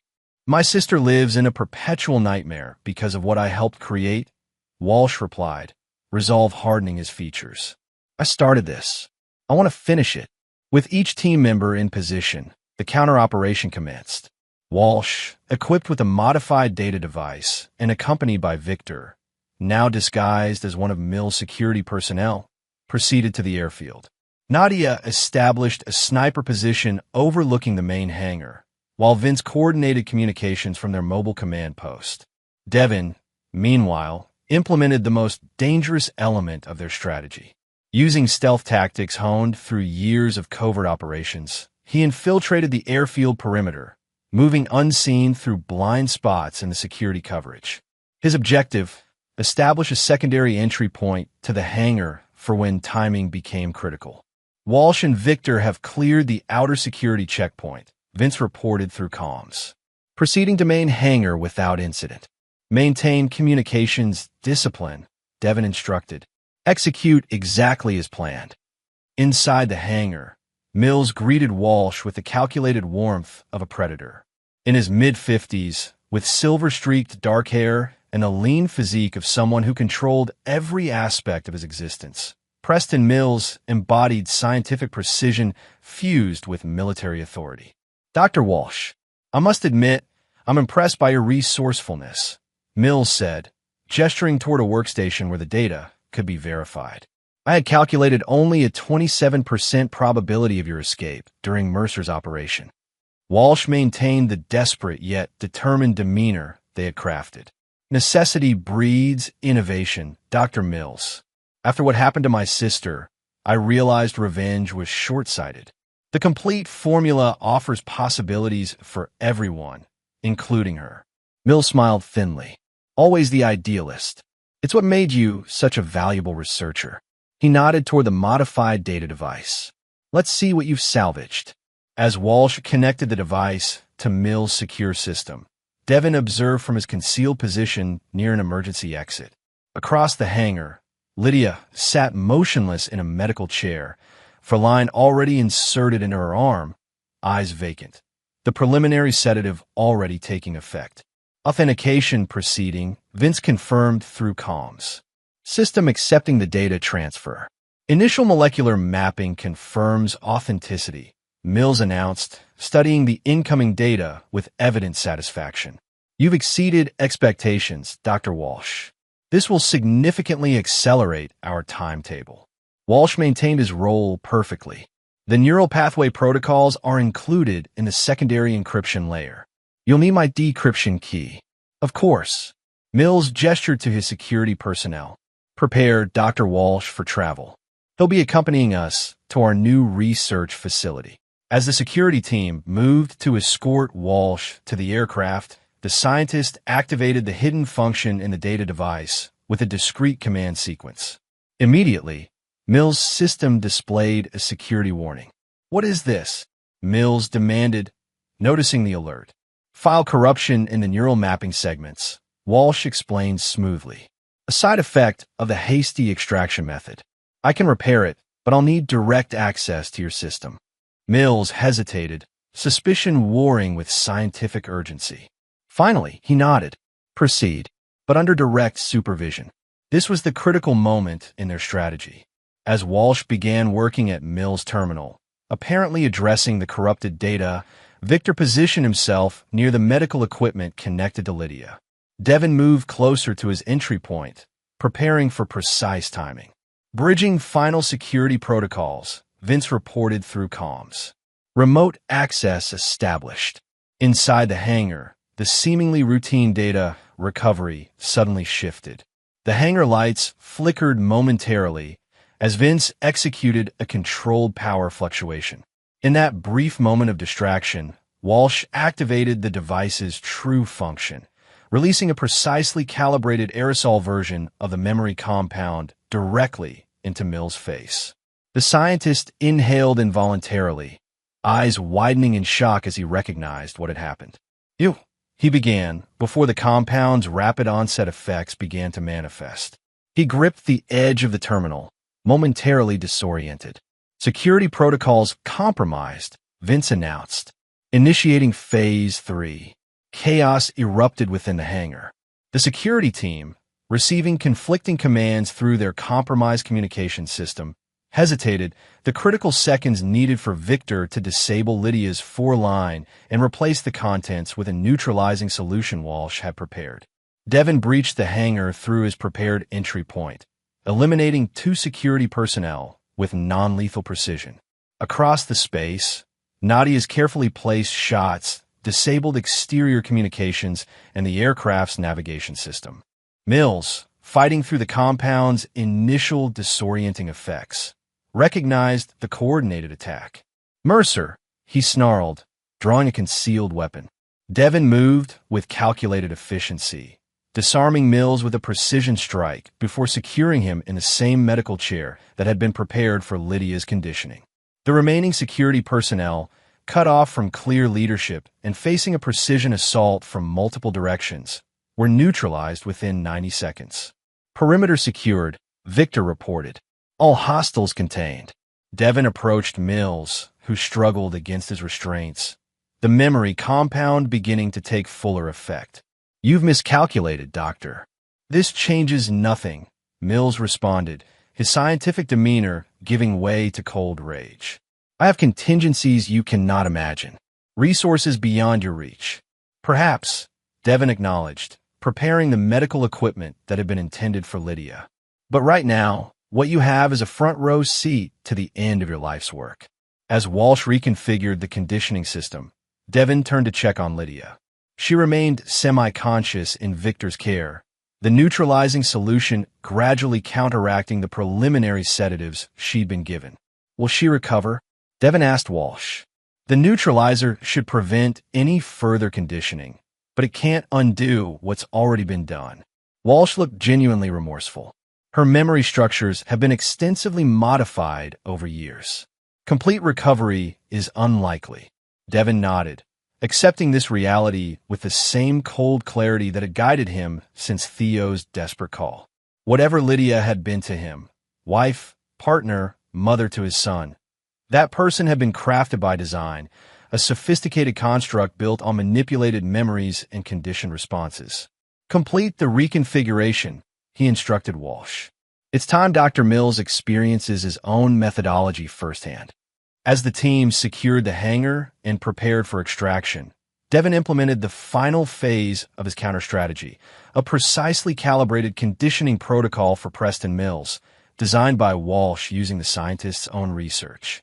Not memory erasure or crude manipulation, but something far more poetic in its justice. A carefully structured ethical framework that would make continuing his work psychologically impossible.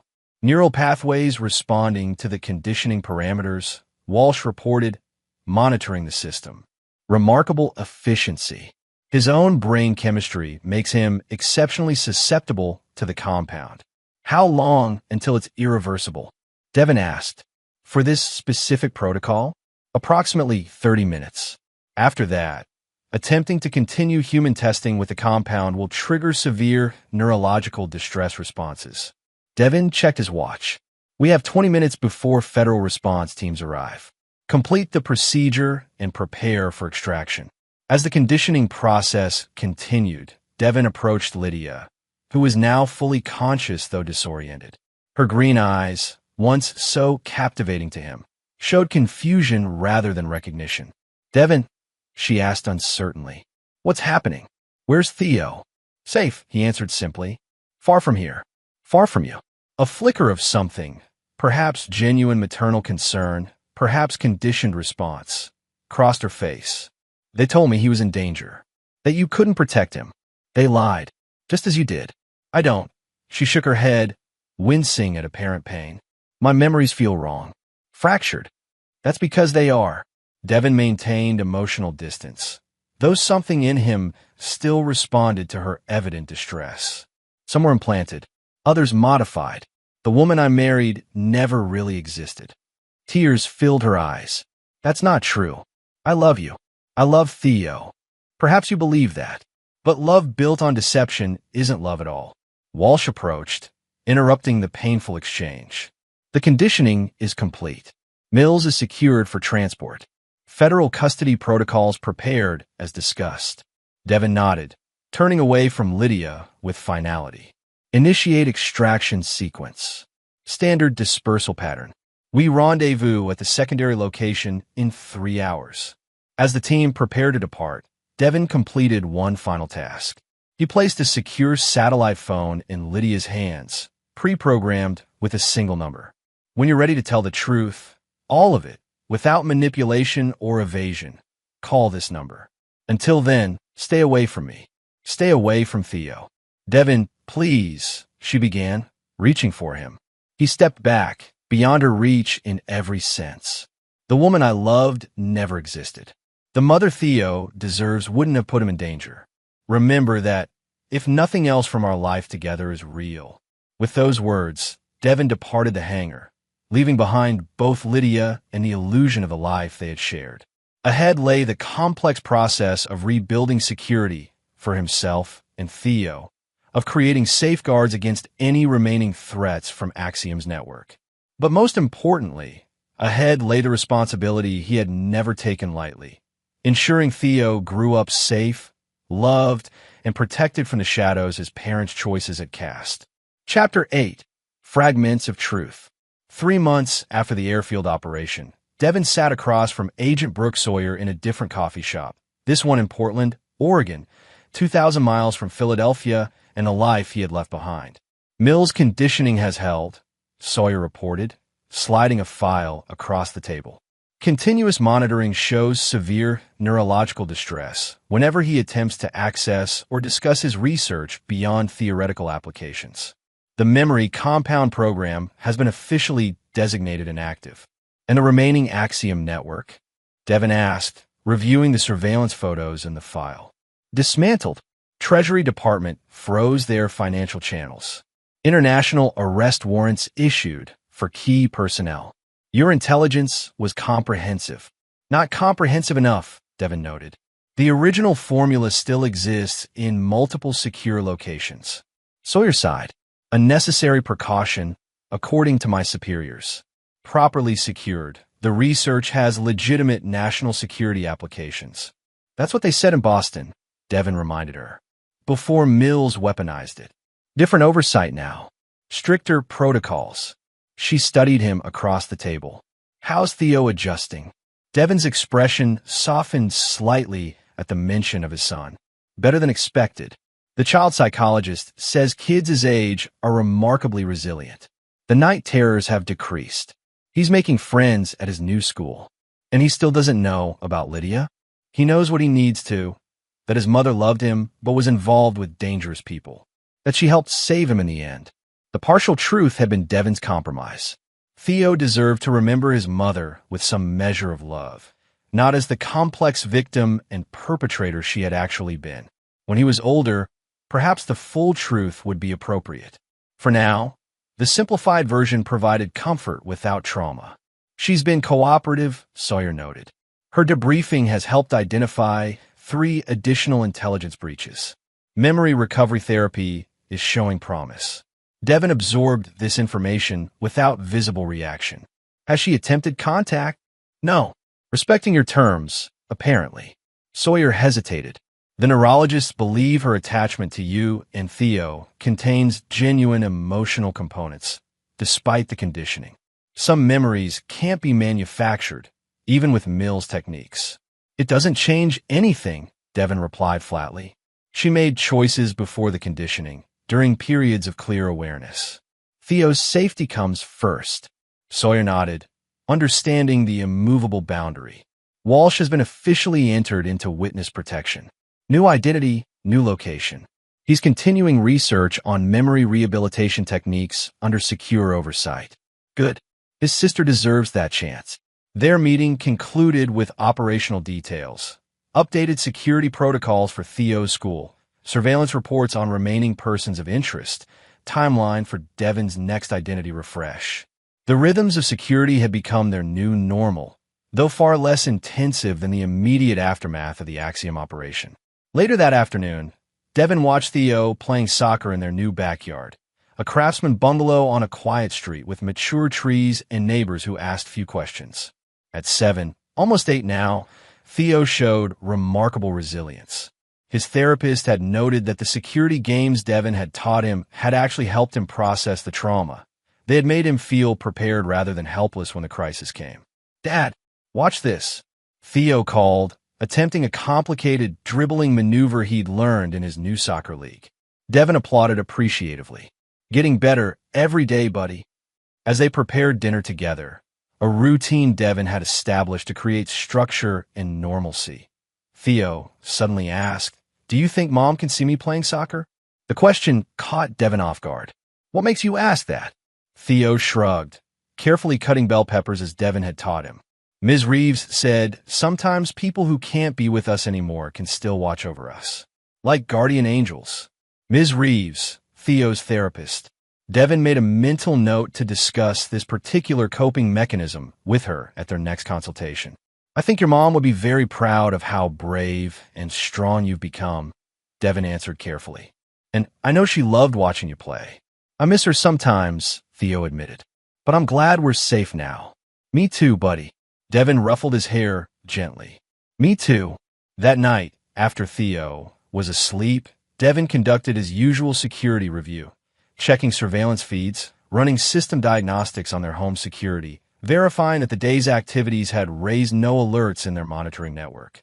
Everything appeared normal until he noticed an anomaly in their secure mail screening protocol. A package had been cleared by the scanning system and delivered to their remote mailbox, standard procedure for items that passed all security checks. But the sender information triggered a silent alert.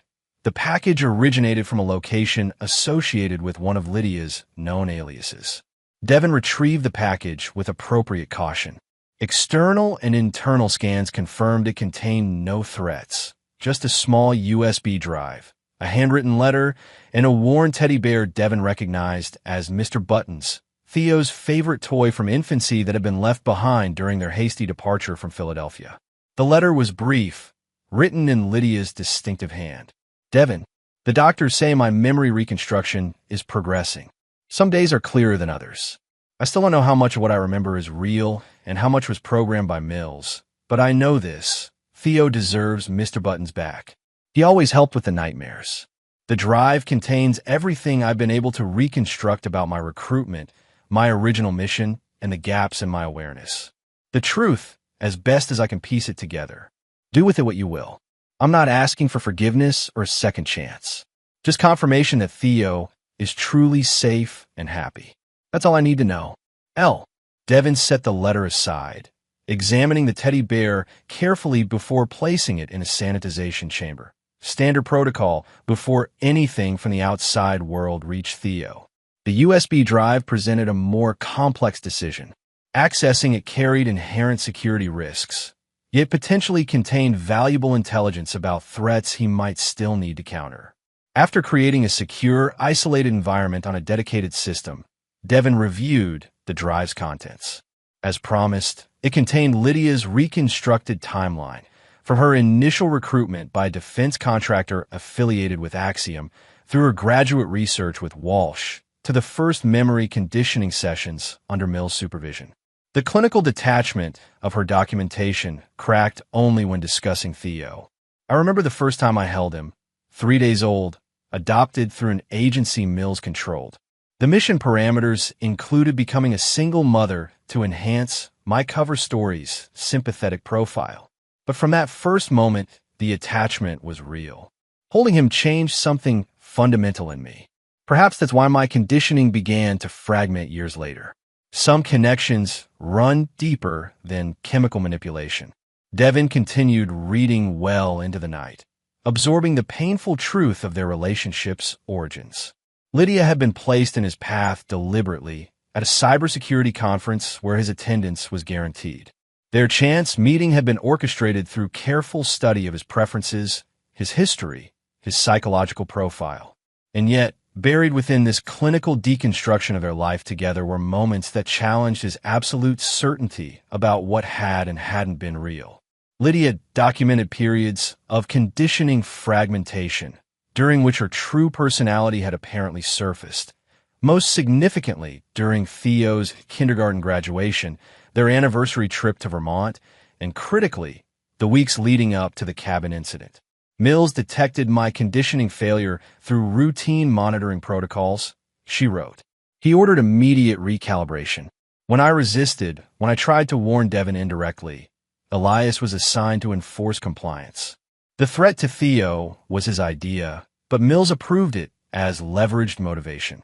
That approval was when I consciously recognized him as the enemy, despite years of conditioned loyalty.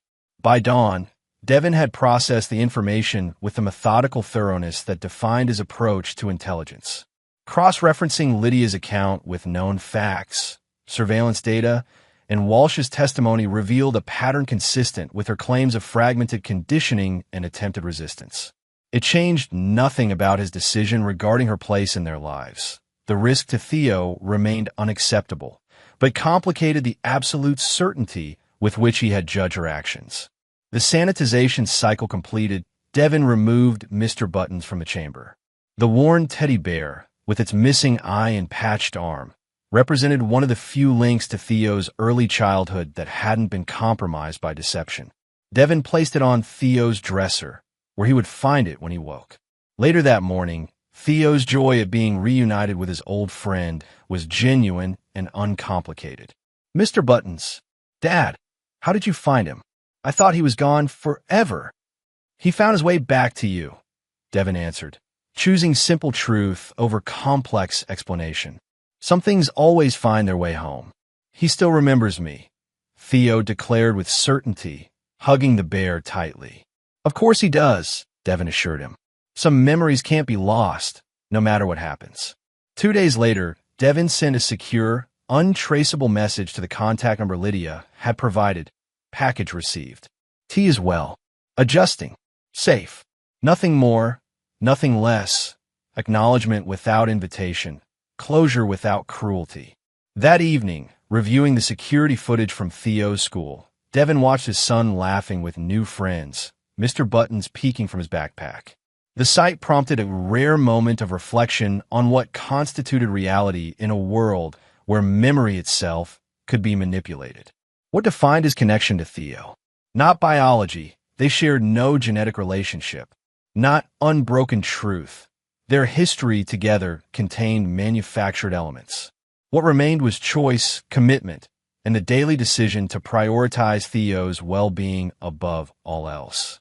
Perhaps Devin acknowledged privately that was the only definition of family that truly mattered. Not how it began, but the choices that sustained it. Whatever Lydia's original intentions, whatever programming had guided her actions, she had ultimately chosen to protect Theo when it mattered most. That single truth didn't erase her betrayal, but it existed alongside it, complex and undeniable. As Devin updated their security protocols that night, he added a new parameter, periodic monitoring of Lydia's status through secure channels. Not for reconciliation or forgiveness, but as acknowledgement that Theo might someday want answers Devin couldn't provide alone. The memory of a family built on deception had been shattered beyond repair. But from those fragments, perhaps someday Theo could construct an understanding of his past that allowed him to move forward without the burden of simplified lies or crushing truths. Until that day came, Devin would continue doing what he had committed to from the moment he first held Theo, protecting him guiding him and ensuring that whatever shadows the past cast, they would not determine the shape of his future. Chapter 9. Ashes and Iron. 18 months after relocating to Portland, Devin sat in his home office reviewing security footage, a habit that had evolved from hypervigilance to routine maintenance as the immediate threat from Axiom faded. Theo, now 9, had adapted remarkably well to their new life. His academic performance exceeded grade level. His social circle had expanded to include several close friends, and the trauma-related symptoms had diminished to occasional bad dreams rather than regular night terrors. A notification appeared on Devin's secure communications channel, a message from Brooke Sawyer using their established emergency protocol. Containment breach. Primary subject. Immediate consultation required. Primary subject, Preston Mills. Devin initiated a secure video connection, Sawyer's face appearing on his monitor seconds later. Her expression confirmed the severity of the situation. When and how? Devin asked without preamble. 17 hours ago. Transport detail between medical facilities. Ambush, professional operation. For agents down. Sawyer's clipped tone reflected both urgency and anger. They knew the route, the security protocols, everything. Inside job. Has to be. We've identified 3 potential sources. Investigation ongoing. She paused. The conditioning appears to have been neutralized. Medical records from his last evaluation showed anomalies we missed. Evidence of counteragents in his system. Devin processed this information with cold efficiency. Who has him? Unknown, but we have indicators pointing to private interests in Eastern Europe. Telecommunications intercepts suggest a research facility in the Carpathian region. Former Soviet installation, repurposed. Purpose. Intelligence suggests they want the memory compound for political applications. Population-level compliance induction before upcoming elections. The implications were clear. Mills' expertise, combined with the compound's capabilities, created a threat beyond personal vengeance. This was now about preventing large-scale implementation of memory manipulation technology. I need to move Theo to secure holding, Devin decided immediately. Contingency protocol, Charlie. Sawyer nodded. Already authorized. Extraction team en route to his school. ETA 12 minutes. I'll meet them at the primary safe house. What about Lydia? Secure. We implemented protective measures the moment the breach was confirmed. Sawyer hesitated. She's requesting direct contact. Says she has information about Mills' Eastern European connections from her reconstruction therapy. Devin considered this briefly. Granted, but in controlled conditions. No direct access to Theo. Understood. Within an hour, Devin had secured their home, activated dormant security protocols, and met the federal extraction team at a designated safe house outside Portland. Theo, though initially alarmed by the sudden disruption, had responded to the situation with the resilience Devin had carefully fostered. Just like our drills, right? Theo had asked as they entered the secure facility, Mr. Buttons clutched in one hand. Exactly like our drills, Devin confirmed. You're doing great, buddy. Now, as Theo settled into the safe house's living quarters under the supervision of trained personnel, Devin prepared for the operational briefing. 6 federal agents, plus Sawyer and 2 intelligence analysts, gathered in the facility's secure conference room. Mills was extracted for specific purpose, began Senior Analyst Diana Levine, displaying satellite imagery on the main screen. This compound in the Carpathian Mountains houses a research division of the Krasny Group, private military corporation with ties to Eastern European oligarchs. Their objective? Devin asked, studying the facility's layout. Mass production capability for the memory compound, adapted for water supply delivery systems. Target is the capital city, population 1.7 million. Deployment timeline coincides with upcoming presidential election, 4 weeks from now. Devin analyzed the tactical challenges presented by the mountain facility. Remote location, heavy security, difficult terrain. Standard infiltration isn't viable. Too well defended, too isolated. Agreed, Sawyer confirmed. This requires a different approach, which is why I've authorized a specific consultation. The conference room door opened, and Lydia entered, accompanied by 2 security officers. 18 months had changed her. Her auburn hair was shorter, her face thinner, her green eyes clear but cautious as they met Devin's. 19 months ago, I was debriefed about Krasny Group operations, she began without prelude. During my reconstruction therapy, those memories became accessible. I can identify key personnel, security protocols, and facility vulnerabilities. Devin maintained his professional demeanor, emotions firmly controlled. Reliability assessment. 70% confidence in critical details, Sawyer answered. Neurological markers indicate authentic memory recovery, verified against known intelligence. For the next hour, Lydia detailed what she knew. The Krasny Group structure, their connection to Mill's original research, facility access points that wouldn't appear on satellite imagery. Throughout, she remained focused and precise, the scientist she had been before Mill's conditioning evident in her methodical analysis. They'll keep Mills in the central laboratory, she concluded, indicating a section of the facility schematic. Maximum security, but also maximum access to required equipment. His value is his expertise. They'll prioritize his working conditions over isolation protocols. When the briefing concluded, the operational team began developing infiltration strategies based on the new intelligence. Devin remained behind as the others filed out, leaving him alone with Lydia for the first time since the airfield. "How is he?" she asked simply. "Resilient. Adapting well." Devin maintained emotional distance despite the complexity of seeing her again. He plays soccer now. Center midfielder. Very strategic. A small smile touched her lips. He always was good at thinking ahead. She hesitated. "Does he ever ask about me?" "Sometimes. Less frequently now."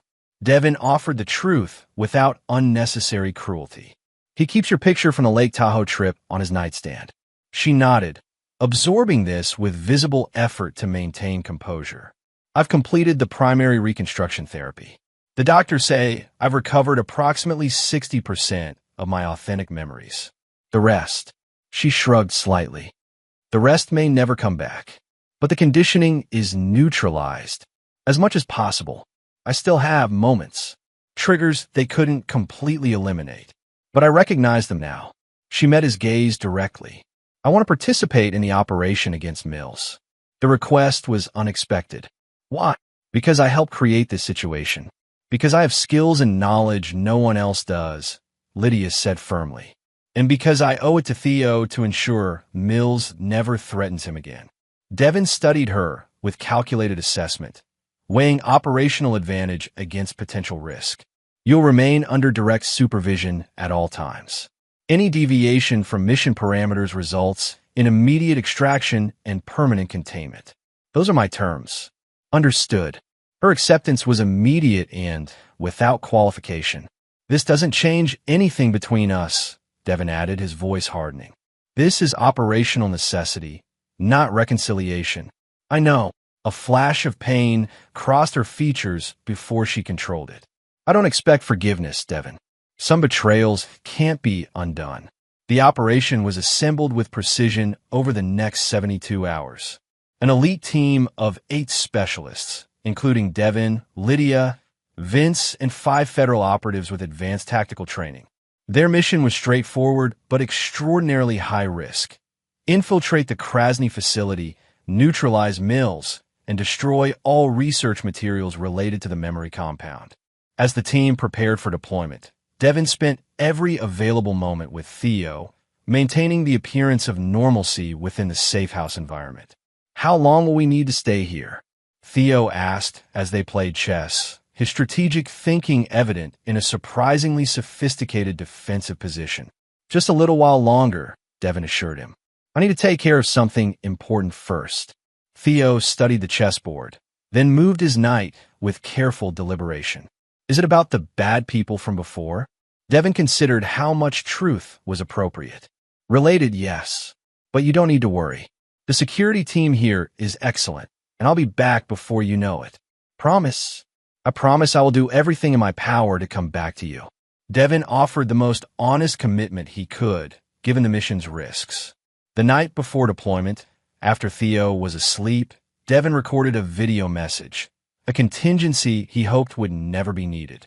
It contained everything Theo would eventually need to know about his origins, about Lydia, about the circumstances that had shaped their lives. Along with the video, he prepared comprehensive legal documentation ensuring Theo's future security, regardless of outcome. The deployment began at 0300 hours, a stealth transport delivering the team to a staging area 30 kilometers from the Krasny facility. As they prepared their equipment in the pre-dawn darkness, Devin conducted final mission briefing. Primary objective remains unchanged: neutralize Mills and all research materials. Secondary objective: secure data on Krasny Group's political connections for leverage. Tertiary: extract with minimal casualties on our side. He surveyed the team with cold authority. Questions? There were none. Each operative understood both the mission parameters and the stakes involved. The infiltration proceeded according to Lydia's intelligence. A maintenance tunnel not included in official schematics provided access beneath the facility's primary security perimeter.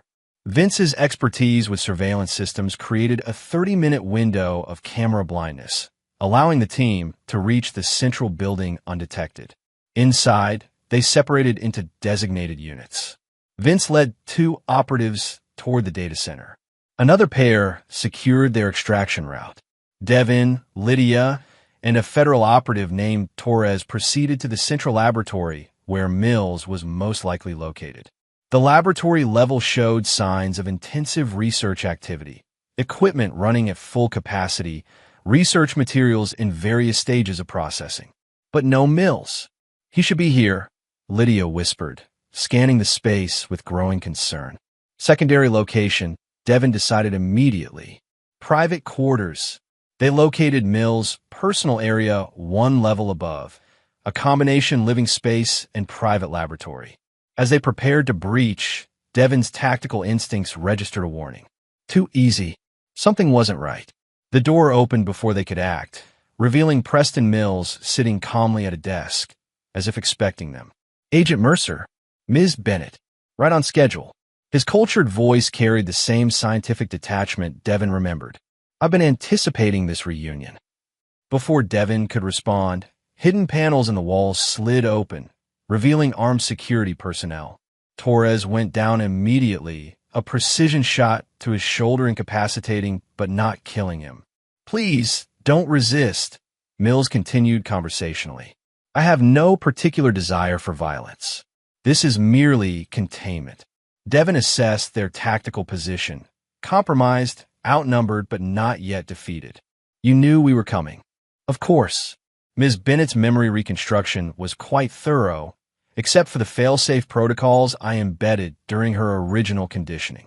Mills smiled thinly at Lydia. You led them here exactly as programmed, my dear. Your final mission assignment. Horror dawned on Lydia's face. No, the therapy neutralized the conditioning. It neutralized what I allowed it to neutralize. Mills turned to Devin. Did you really think I would create my most sophisticated asset without ensuring multiple layers of security? Every session of her recovery therapy was monitored through embedded neural markers. Every recovered memory shaped to serve my purpose. Devin maintained his exterior calm, mind racing through contingency options. Which is? Continuation, of course.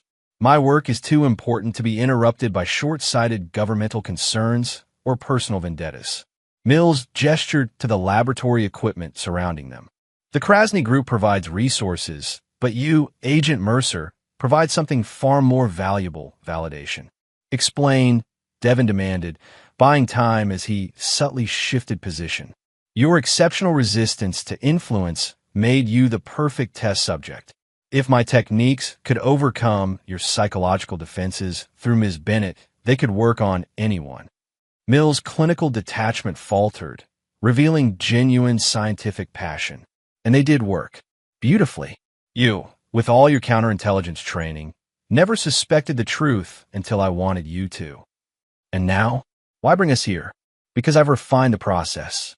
The next generation compound requires final calibration, testing against subjects with demonstrated resistance. You and Ms. Bennett represent ideal candidates. Mills nodded to his security team. Secure them for processing.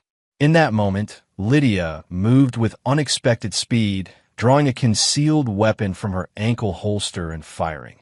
Not at Mills or the security team, but at a canister of chemicals on a nearby workstation. The resulting explosion created instant chaos, filling the room with smoke and fumes. Devin capitalized immediately, neutralizing the nearest guard and retrieving his weapon. Through the smoke, he located Torres, still conscious despite his wound. Extraction protocol. Now, as facility alarms blared, Devin searched for Lydia, finding her engaged in hand-to-hand combat with one of Mills' security personnel.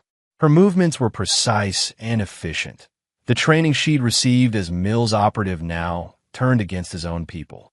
"Mills is escaping," she shouted, nodding toward a concealed door slowly closing on the far side of the laboratory.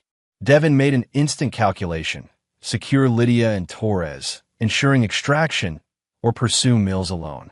The mission objective was clear, but the tactical situation had deteriorated significantly. "Go," Lydia urged, as if reading his thoughts. "I'll get Torres out." "Stop Mills." Decision made, Devin moved toward the concealed door, slipping through moments before it sealed completely.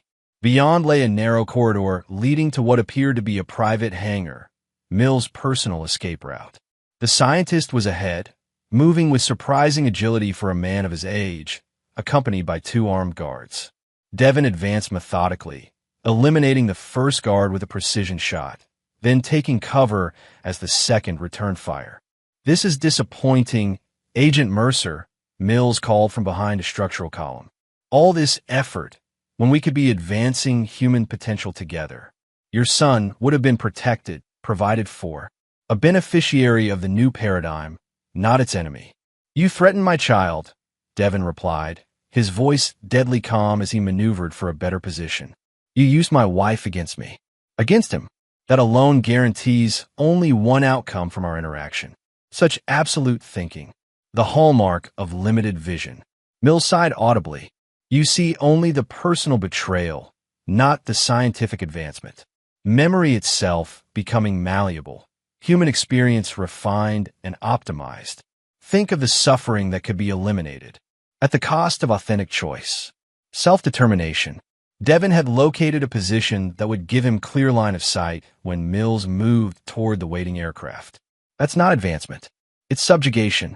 A philosophical disagreement we'll have to resolve another time," Mills replied, nodding to his remaining guard, who provided covering fire as they made a final dash toward the aircraft.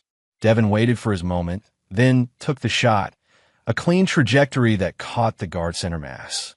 As the man fell, Mills turned in apparent panic, revealing something Devin hadn't anticipated: a small remote detonator in his hand, thumb already pressing the activation button. "Fail-safe protocol," Mills shouted, his scientific demeanor cracking. "If I can't complete my work, no one will." Throughout the facility, explosive charges began detonating. A comprehensive self-destruct system designed to eliminate all evidence of the research. Devin maintained focus, advancing on Mills with implacable determination despite the chaos erupting around them. "You still don't understand," Mills said, backing toward the aircraft as structural supports began failing. This was never just about memory compounds or political influence. It was about evolutionary necessity, the next stage of human development. "No," Devin replied, weapon trained on Mills with unwavering precision. "It was about control. Your control. Your vision imposed on others without consent."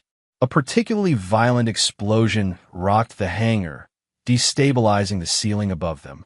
As debris began falling, Mills made his final attempt at escape, diving toward the aircraft's open door. Devin's shot caught him mid-movement, a precision strike that ensured Mills would never threaten anyone again. The scientist crumpled at the aircraft's threshold, eyes wide with the realization that his life's work would end here, buried in the rubble of his own creation. With the facility collapsing around him, Devin made his way back toward the main laboratory complex, navigating through increasingly treacherous conditions. Emergency lighting flickered, smoke-filled corridors, and structural integrity failed with each passing moment. His comms unit crackled with Vince's voice. Primary extraction route compromised. Secondary route active. East Service Tunnel. 3 minutes before total structural failure. Devin acknowledged, changing course toward the designated extraction point. As he navigated through the chaos, he encountered Lydia supporting Torres, who was weakened from blood loss but still conscious. Data center? Devin asked as he took Torres' weight, allowing Lydia to move more freely. Secured, she confirmed. Vince extracted all research files and destroyed the servers. Mills. Neutralized. No further explanation was needed. They proceeded toward the extraction point, the facility disintegrating around them. When part of the ceiling collapsed, blocking their primary route, Lydia immediately identified an alternative path through the maintenance systems. This way, she directed, leading them through a series of narrow utility passages. Ventilation system connects to the east tunnel. As they navigated the restricted space, Torres lost consciousness, making their progress more difficult. Devin and Lydia worked in coordinated silence, their shared objective temporarily overriding the complex history between them. Almost there, Lydia encouraged as they reached the final junction. Extraction point should be 50 meters ahead. Before they could proceed, another explosion, larger than previous detonations, collapsed the passage ahead, separating them from the extraction route. Superheated air rushed through the confined space, and Devin shielded Torres' unconscious form from the worst of it. When he looked up, he saw Lydia had been caught by falling debris, her lower body trapped beneath a structural beam. Despite obvious pain, her expression remained focused, analytical, assessing the situation with scientific precision. Weight distribution makes it impossible to lift without mechanical assistance, she stated calmly, meeting Devin's eyes. Structural integrity continuing to fail. You need to proceed with Torres immediately. Devin calculated rapidly. Time remaining, alternative routes, survival probabilities. Every scenario led to the same conclusion. One Lydia had already reached. There's a maintenance shaft 20 meters back, she continued, her breathing labored but controlled. It bypasses this section, connects with the east tunnel beyond the collapse. Lydia, we both know the tactical reality, Devin. Her voice remained steady despite the growing pain. One certain extraction versus probable loss of all three. The mission objective is clear. For a brief moment, something beyond operational assessment passed between them. Acknowledgement of what had been real beneath the layers of deception and manipulation. Not forgiveness, but recognition of the truth that existed alongside the betrayal. Tell Theo, she began, then stopped herself. No, whatever he remembers of me is enough. Just keep him safe. I will, Devin promised, this commitment absolute and unchanging. With no further words necessary, he secured Torres and retreated toward the maintenance shaft Lydia had identified. Behind him, the structural integrity of the facility continued deteriorating, flames advancing through compromised systems. The extraction proceeded as planned, Devin emerging with Torres at the designated point where Vince waited with transportation. As they departed, the Krasny facility collapsed entirely, becoming a funeral pyre for both Mills' ambitions and the woman who had been both victim and vector of his manipulation. 3 days later, debriefed and medically cleared, Devin returned to the safe house where Theo waited. The boy launched himself into his father's arms with unrestrained joy, his resilience once again evident in his adaptation to the disruption. You came back, Theo said, his faith in this outcome apparently never wavering. I promised I would, Devin replied, holding his son close. That night, after Theo was asleep, Devin sat alone in the safe house's small office, reviewing the operation's final report. Mills neutralized. Research destroyed. Data secured. Lydia Bennett confirmed deceased in facility collapse. Mission objectives achieved.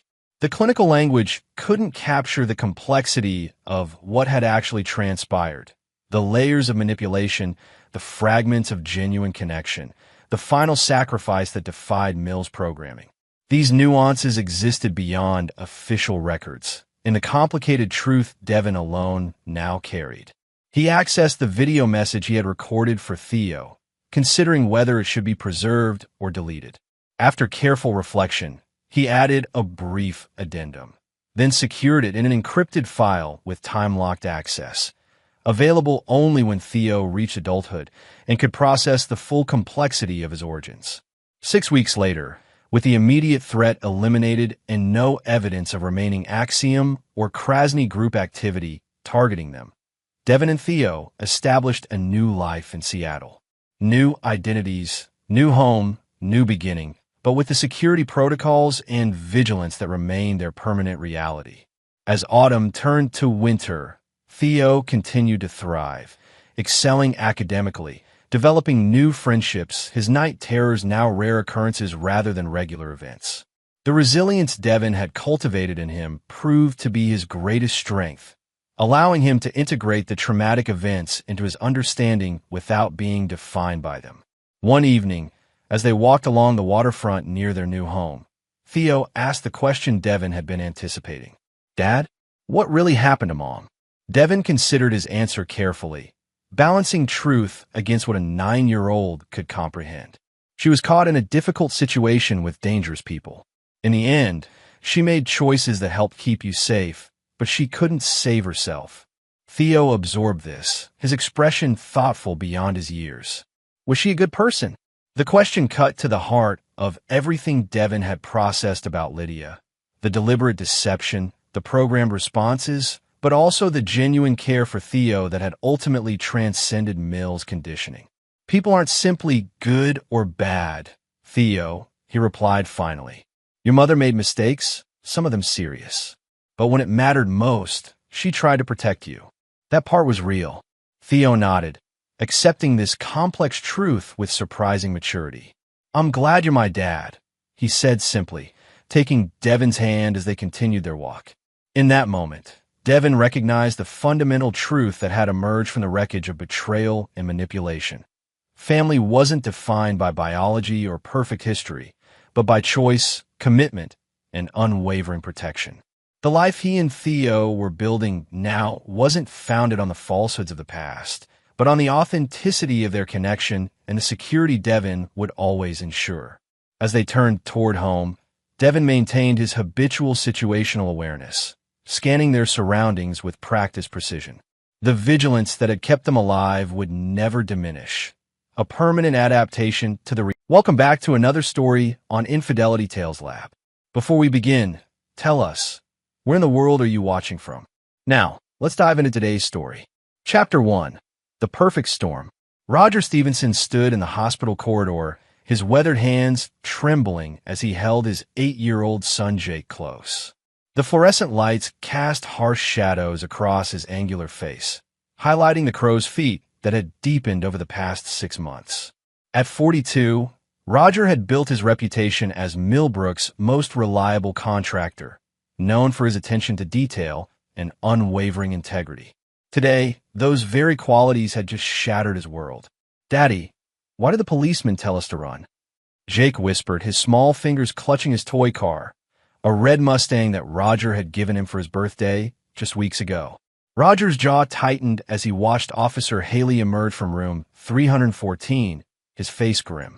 The carpet in Carmen's hospital room had hidden more than just an uneven floor.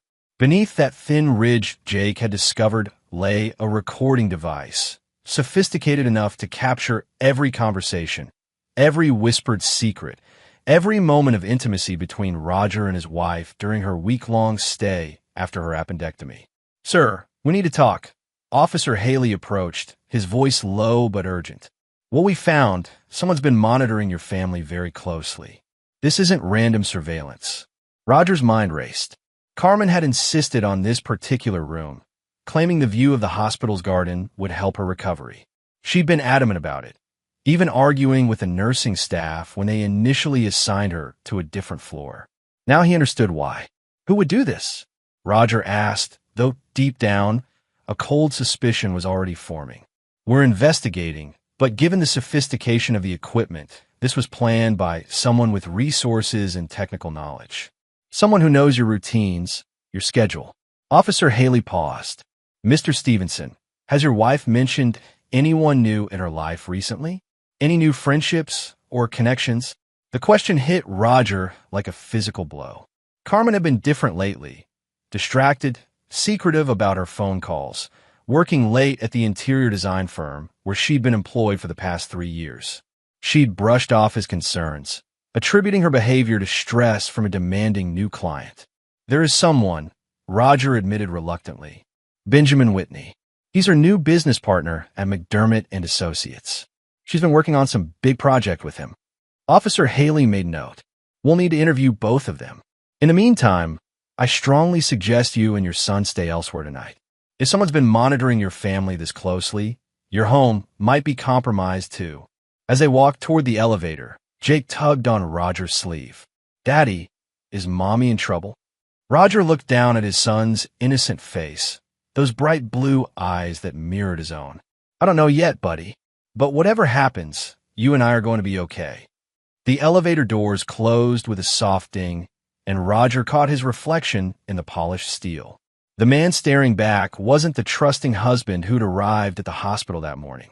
This man had questions that demanded answers, and Roger Stevenson had never been one to walk away from a problem without solving it completely. His phone buzzed with a text from Carmen.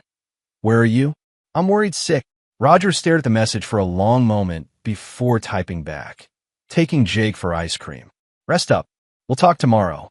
But Roger had no intention of waiting until tomorrow for answers. Chapter 2. Foundations Built on Lies. 3 years earlier, Carmen McDermott had been the ambitious young designer who'd caught Roger's eye at the Millbrook Community Center charity auction. Fresh out of design school, she'd been volunteering to redecorate the children's playroom when Roger arrived to donate his contracting services. Their chemistry had been immediate and intense. You know, Carmen had said, running her manicured fingers along the shoddy drywall work, this place needs someone who actually cares about quality. Roger had laughed, charmed by her directness. Lady, I've been doing quality work in this town since before you could hold a paintbrush.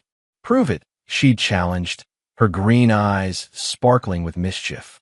Within 6 months, they were married.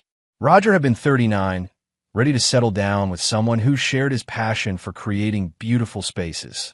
Carmen was 28, ambitious and eager to build her own design firm. They'd seemed perfect together, his practical skills complementing her creative vision. The first 2 years had been good. Roger had helped Carmen land her job at McDermott and Associates, using his connections with local builders and developers. She'd flourished in the role, quickly becoming one of their most sought-after designers. They bought the house on Maple Street, a beautiful Victorian that Roger had painstakingly restored room by room. Then Benjamin Whitney had arrived. Whitney was everything Roger wasn't. Polished, sophisticated, with an MBA from some expensive East Coast school and family money behind him. He joined McDermott and Associates as a senior partner, bringing with him connections to high-end clients and luxury projects. At 35, he drove a Tesla, wore custom suits, and spoke about design trends and market opportunities in ways that made Carmen's eyes light up with excitement. Benjamin thinks I have real potential, Carmen had gushed after Whitney's first week. He wants to mentor me, help me develop my own client base. Roger had felt the first stirrings of unease then, but he'd pushed them aside. Carmen was passionate about her career, and he'd always supported her ambitions. If Whitney could help her succeed, Roger was willing to give the man the benefit of the doubt. Now, sitting in his truck outside his brother's house where he and Jake would spend the night, Roger pulled out his phone and called his longtime friend and former Army buddy, Tim Wagner. Tim ran a private security firm in the city, specializing in corporate investigations. Roger? Christ, it's been months. What's going on? Tim, I need your help. Someone's been surveilling my family, and I think it goes deeper than the police realize. There was a pause. How deep are we talking? Deep enough that I found professional-grade recording equipment hidden in my wife's hospital room. Deep enough that I think my marriage might be a lie. Jesus. Okay, I'm listening. Roger explained the situation, his voice steady despite the turmoil in his chest. Tim listened without interruption, occasionally asking clarifying questions. "I can have a team sweep your house tomorrow," Tim said finally. "But Roger, if this is what I think it is, you need to be prepared for what we might find." "I'm prepared for anything except being played for a fool," Roger replied. "If Carmen's been lying to me, if she's involved with Whitney, I need to know everything. Every detail, every conversation, every moment they've spent together." And then, Roger looked through the window at Jake, who was building a fort with his cousin's Legos, his face bright with innocent joy. His son deserved better than a broken home built on betrayal, but he also deserved a father who wouldn't tolerate deception. "Then I make sure they understand the cost of betraying a Stevenson." Chapter 3. The Web Unravels. The next morning brought rain and revelations in equal measure.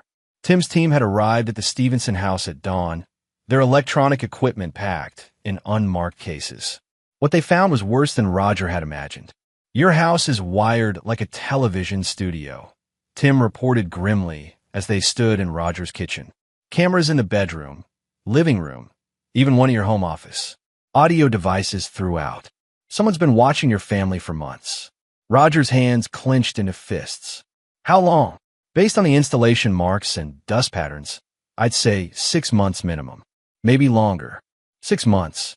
That was when Carmen had started working late, when she'd begun guarding her phone like a state secret, when she'd suddenly become interested in upgrading their security system. A suggestion she claimed came from reading about neighborhood break-ins. "There's more," Tim continued, his expression darkening. "We found this hidden in your bedroom closet." He handed Roger a small device no bigger than a matchbox. "GPS tracker. Military grade. Someone's been monitoring your movements, too." The implications hit Roger like a sledgehammer. This wasn't just about Carmen having an affair. This was systematic, calculated surveillance of his entire family. Someone had been studying their lives with the precision of a military operation. "I want to know who," Roger said, his voice deadly quiet. "I want to know everything about Benjamin Whitney, his background, his finances, his connections, everything. And I want to know exactly what my wife has been doing for the past 6 months." Tim nodded. "I'll have preliminary reports by tonight. But Roger, once we start pulling this thread, there's no going back. Are you sure you're ready for what we might find?" Before Roger could answer, his phone rang. Carmen's name appeared on the screen, her photo smiling up at him. A picture from their last anniversary dinner, when he'd still believed their marriage was real. "Where are you?" Carmen's voice was strained when he answered. "The police were here asking questions about Benjamin. They want to interview me this afternoon." "What kind of questions?" "About our working relationship, about the projects we've been collaborating on." "Roger, I don't understand what's happening. Why would someone put surveillance equipment in my hospital room?" Roger studied his reflection in the kitchen window, watching the rain streak down the glass. "I don't know, Carmen. Why don't you tell me?" There was a long pause. "What do you mean?" "I mean, maybe it's time for some honesty in our marriage. Real honesty." "Roger, you're scaring me." "Good," he replied calmly. "Because I'm scared too. Scared that the woman I married, the woman I've trusted with my life and my son's life, might not be who I thought she was." He could hear Carmen's sharp intake of breath. "How can you say that to me?" "Because someone with intimate knowledge of our family has been watching us for months. Someone who knew our routines, our schedules, our habits. Someone who could predict exactly when and where to place surveillance equipment for maximum effect." "You think Carmen's voice cracked. "You think I was involved in this?" "I think," Roger said slowly, "that you've been lying to me about Benjamin Whitney. I think your late nights at work haven't been about work at all. And I think whoever's been watching us has been getting their information from someone on the inside." The silence stretched between them like a chasm. "I'll be home tonight," Carmen said finally. "We need to talk." "Yes," Roger agreed. "We do." After he hung up, Tim placed a hand on his shoulder. "You know there's a good chance she's going to lie to you again tonight." Roger nodded. "I'm counting on it. But this time, I'll know the truth before she opens her mouth." He looked out at the rain, thinking about the Victorian house he'd restored with his own hands, room by room, board by board. He'd built it to last forever, just like he'd thought his marriage would last forever. But Roger Stevenson had learned long ago, during his tours in Afghanistan that the most dangerous enemies were often the ones who shared your bed, your meals, your secrets. He trusted Carmen with everything that mattered to him. That trust was about to become their downfall, not his. Chapter 4. Intelligence Gathering. By evening, Tim had delivered 3 thick folders to Roger's brother's house. They sat at the kitchen table while Jake watched cartoons in the living room. The sound of his innocent laughter a stark contrast to the evidence spread before them. Benjamin Whitney isn't who he claims to be, Tim began, opening the first folder. Real name is Benjamin Warren. Changed it legally 5 years ago. He's got a history of targeting successful small business owners and their spouses. Roger studied the photographs Tim had gathered. Whitney at expensive restaurants with various women, all of them married. All of them connected to profitable family businesses. A professional home wrecker? More sophisticated than that. He seduces the wives, gathers intelligence about their husbands' businesses and assets, then systematically destroys the marriages while positioning himself to benefit financially. Look at this. Tim spread out financial documents showing Whitney's pattern. In Kansas City, he befriended the wife of a successful restaurant owner. 6 months later, the husband lost his business in a messy divorce, and Whitney opened a competing restaurant using information he'd gathered about suppliers and recipes. In Denver, he targeted the wife of a construction company owner. That marriage ended with the husband bankrupt and Whitney somehow winning the contract for the city's biggest development project. Roger felt something cold and dangerous stirring in his chest. And now he's targeting my wife to get to my business. It gets worse. Tim opened the second folder.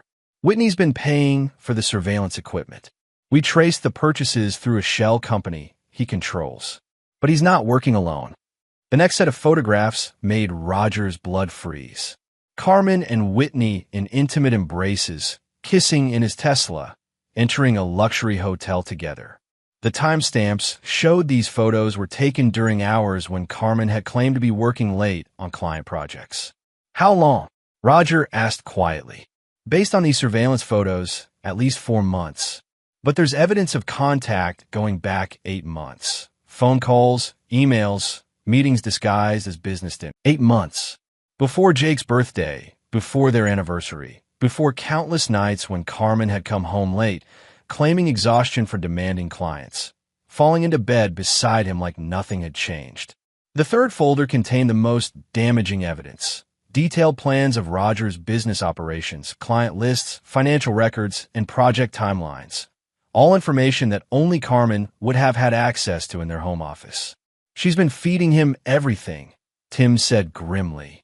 Your client contracts, your pricing strategies, your upcoming projects. Whitney's been using this information to underbid you on municipal contracts and steal your biggest clients. Roger thought about the 3 major contracts he'd lost in the past month. Jobs he'd been certain to win, projects where his bids had been competitive and his reputation solid. In each case, a new company called Pinnacle Construction had swooped in with bids that were impossibly low, as if they'd known exactly what Roger was proposing. Pinnacle Construction, Roger said. That's Whitney. Majority owner through another shell company. He's been systematically destroying your business while destroying your marriage. The surveillance equipment was probably meant to gather evidence for a divorce proceeding that would leave you with nothing. Roger closed the folders and sat back in his chair. In the living room, Jake was building another fort with pillows and blankets, creating his own safe little world where betrayal didn't exist and parents kept their promises. There's one more thing, Tim said carefully. Carmen's pregnant. The words hit Roger like a physical blow. What? Hospital records show she's 8 weeks along. The appendectomy story was a cover. She was having pregnancy complications. Had to stay for monitoring. Roger's mind reeled. 8 weeks pregnant. If Carmen was carrying Whitney's child, it would explain the secrecy, the lies, the elaborate surveillance setup. Whitney would need leverage for a divorce that gave him access to Roger's assets while protecting himself from any claims of adultery. They're planning to destroy me completely, Roger said, his voice deadly calm. Take my business, my house, my son, leave me with nothing. That's how it looks. The question is, what are you going to do about it? Roger stood and walked to the window, watching the rain continue to fall. Somewhere across town, Carmen was probably rehearsing the lies she planned to tell him when he came home. Whitney was probably planning his next move, confident that his surveillance network would give him advance warning of any threat. They were about to learn that Roger Stevenson was not the kind of man who went quietly into bankruptcy and humiliation. "I'm going to give them exactly what they want," Roger said finally. Tim frowned. "What do you mean? They want to watch me? They want to know my every move, my every plan." Roger turned back to his friend, and Tim was surprised by the cold smile on his face. "Then I'm going to put on one hell of a show." Chapter 5. The Setup. Roger's return home that evening was a masterpiece of controlled performance. He knew every camera, every microphone, every angle of surveillance in his own house. As he walked through the front door, he was no longer the betrayed husband stumbling through discoveries. He was a contractor setting up the most important job of his life. Carmen was waiting in the living room, her auburn hair perfectly styled despite her supposed illness, wearing a silk robe that probably cost more than most people's monthly rent. She rushed to embrace him, but Roger noticed how she positioned herself, always keeping her face away from certain angles, as if she knew exactly where the cameras were hidden. "Roger, I was so worried. Where's Jake?" "Staying at my brother's tonight. I thought we should talk privately." Roger's voice was gentle, loving even. Anyone listening would hear a concerned husband seeking reconciliation. What they wouldn't hear was the subtext, the careful way Roger positioned himself near the hidden cameras, ensuring his face was clearly visible as he delivered his performance. "Carmen, I owe you an apology. I was scared today, paranoid. The thought of someone watching our family made me crazy, made me say things I didn't mean." Carmen's relief was palpable. "Oh, Roger, I was terrified you thought I was involved somehow." "Never," Roger lied smoothly, pulling her into his arms for the cameras. "I know you'd never betray our family. You're the best thing that ever happened to me."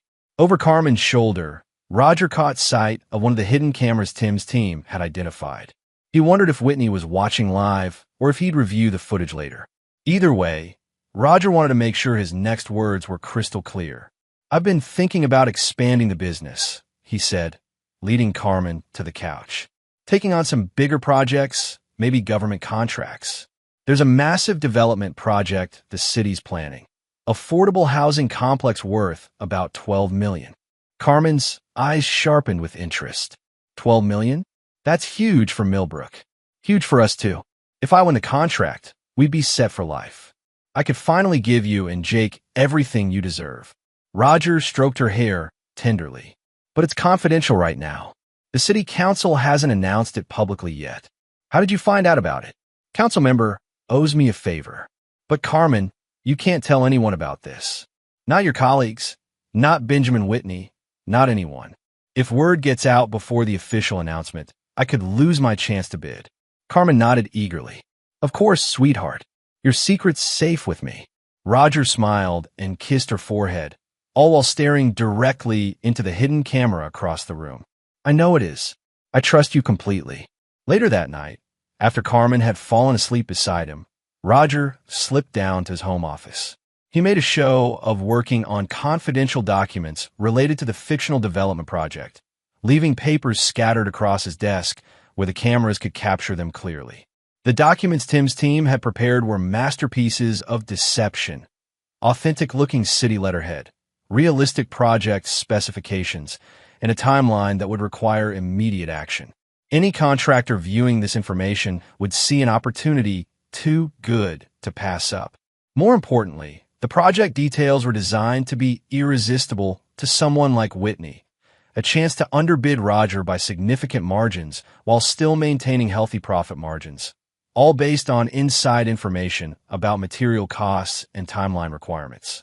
The next morning, Roger kissed Carmen goodbye with apparent affection. "I'm meeting with suppliers today about some upcoming projects. Might be late. I'll probably work late too," Carmen replied. "Benjamin wants to discuss some new opportunities." Of course he does, Roger thought, but his smile never wavered. "Have a good day, sweetheart." 30 minutes after Roger left, Carmen was on her phone. Tim's electronic surveillance, legally installed by Roger in his own home, captured every word of her conversation with Whitney. Ben, you need to hear this. Roger's found out about a major city project, $12 million. He thinks it's confidential, but if we act fast. Roger listened to the recording in Tim's van, parked 3 blocks away. Hearing his wife's eager betrayal in real time was like watching a slow-motion car crash. Devastating, but somehow inevitable. She's taking the bait, Tim observed. Hook, line, and sinker. Phase 2 starts tomorrow. What's Phase 2? Roger's smile was colder than winter rain. We're going to make Benjamin Whitney believe he's won the lottery. And then we're going to teach both of them that some things in life are too good to be true. Chapter 6. The Trap Springs. Within 48 hours, Benjamin Whitney had taken every piece of bait Roger had laid out. Tim's surveillance showed Whitney making frantic phone calls to investors, liquidating assets, and committing Pinnacle Construction to the fictional development project with promises of massive returns. The beauty of Roger's plan was its simplicity. Whitney's greed and overconfidence made him predictable. Presented with an opportunity to destroy Roger's business while securing his own fortune, Whitney didn't stop to verify the information Carmen had provided. He simply acted just as he'd acted in Kansas City and Denver. But Roger Stevenson wasn't some naive restaurant owner or small-time contractor who could be easily outmaneuvered. Roger was a combat veteran who'd spent 2 tours in Afghanistan learning how to identify and eliminate threats to his unit. He'd simply applied those same skills to civilian life. Whitney's committed everything, Tim reported from their surveillance van. He's borrowed against his personal assets, convinced 3 major investors to partner with him, and submitted materials orders worth $2 million. All based on a project that doesn't exist. Roger watched Whitney's Tesla pull into the parking lot of McDermott and Associates, where Carmen would be waiting to celebrate their apparent victory. They believed they'd manipulated Roger into revealing confidential information that would make them rich while leaving him bankrupt. Any word from the police investigation? Roger asked. Officer Haley says they've traced the surveillance equipment purchases back to Whitney's shell companies. They're building a case for stalking and invasion of privacy, but it's going to take weeks to put together. Too slow, Roger said. By then, Whitney would have time to cover his tracks, maybe even pin the surveillance on Carmen. Make her the fall guy while he disappears with whatever money he can salvage. Roger had no intention of letting either of them escape consequences. Carmen's betrayal cut deeper than Whitney's. She'd been entrusted with his heart, his home, his child's welfare. She'd chosen to weaponize that trust for personal gain. Phase 3, Roger announced. That evening, Roger came home with flowers and wine, playing the role of a husband celebrating a potential windfall. Carmen met him at the door with enthusiasm that would have seemed genuine if he hadn't known better. "How was your day?" she asked, taking the flowers with apparent delight. "Promising. Very promising. I think our finances are about to change dramatically." Carmen's eyes sparkled, whether with genuine affection or greedy anticipation. Roger no longer cared to distinguish. "Tell me everything." They sat together on the couch where they'd made so many plans for their future, where they discussed having more children, where Roger had once believed they were building something permanent and beautiful. The city council made their decision today. Roger lied smoothly. "The development project is mine. $12 million guaranteed." Carmen's gasp of excitement seemed real enough. She threw her arms around him, pressed her lips to his, played the part of the devoted wife celebrating her husband's success. "Roger, this is incredible. We'll be able to pay off the house, expand your business, maybe even buy that cabin you've always wanted. Maybe even expand our family," Roger said, watching her face carefully. For just a moment, Carmen's mask slipped. Her hand moved instinctively to her stomach before she caught herself. "Maybe," she agreed softly. Roger felt something break inside his chest. Not his heart, which had already shattered, but something harder and more fundamental. His capacity for mercy, perhaps, or his willingness to give people the benefit of the doubt. "There's just one thing," he continued, his voice still warm and loving. "The contract signing is tomorrow afternoon. City Hall, 3 o'clock.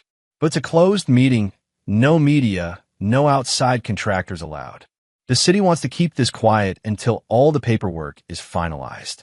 Carmen nodded eagerly. Of course, confidentiality is crucial for these big projects. Exactly. Roger pulled her closer, speaking directly into the hidden microphones. I'll be the only contractor there. Just me, the city council, and their legal team. No competition, no interference. Nothing can go wrong.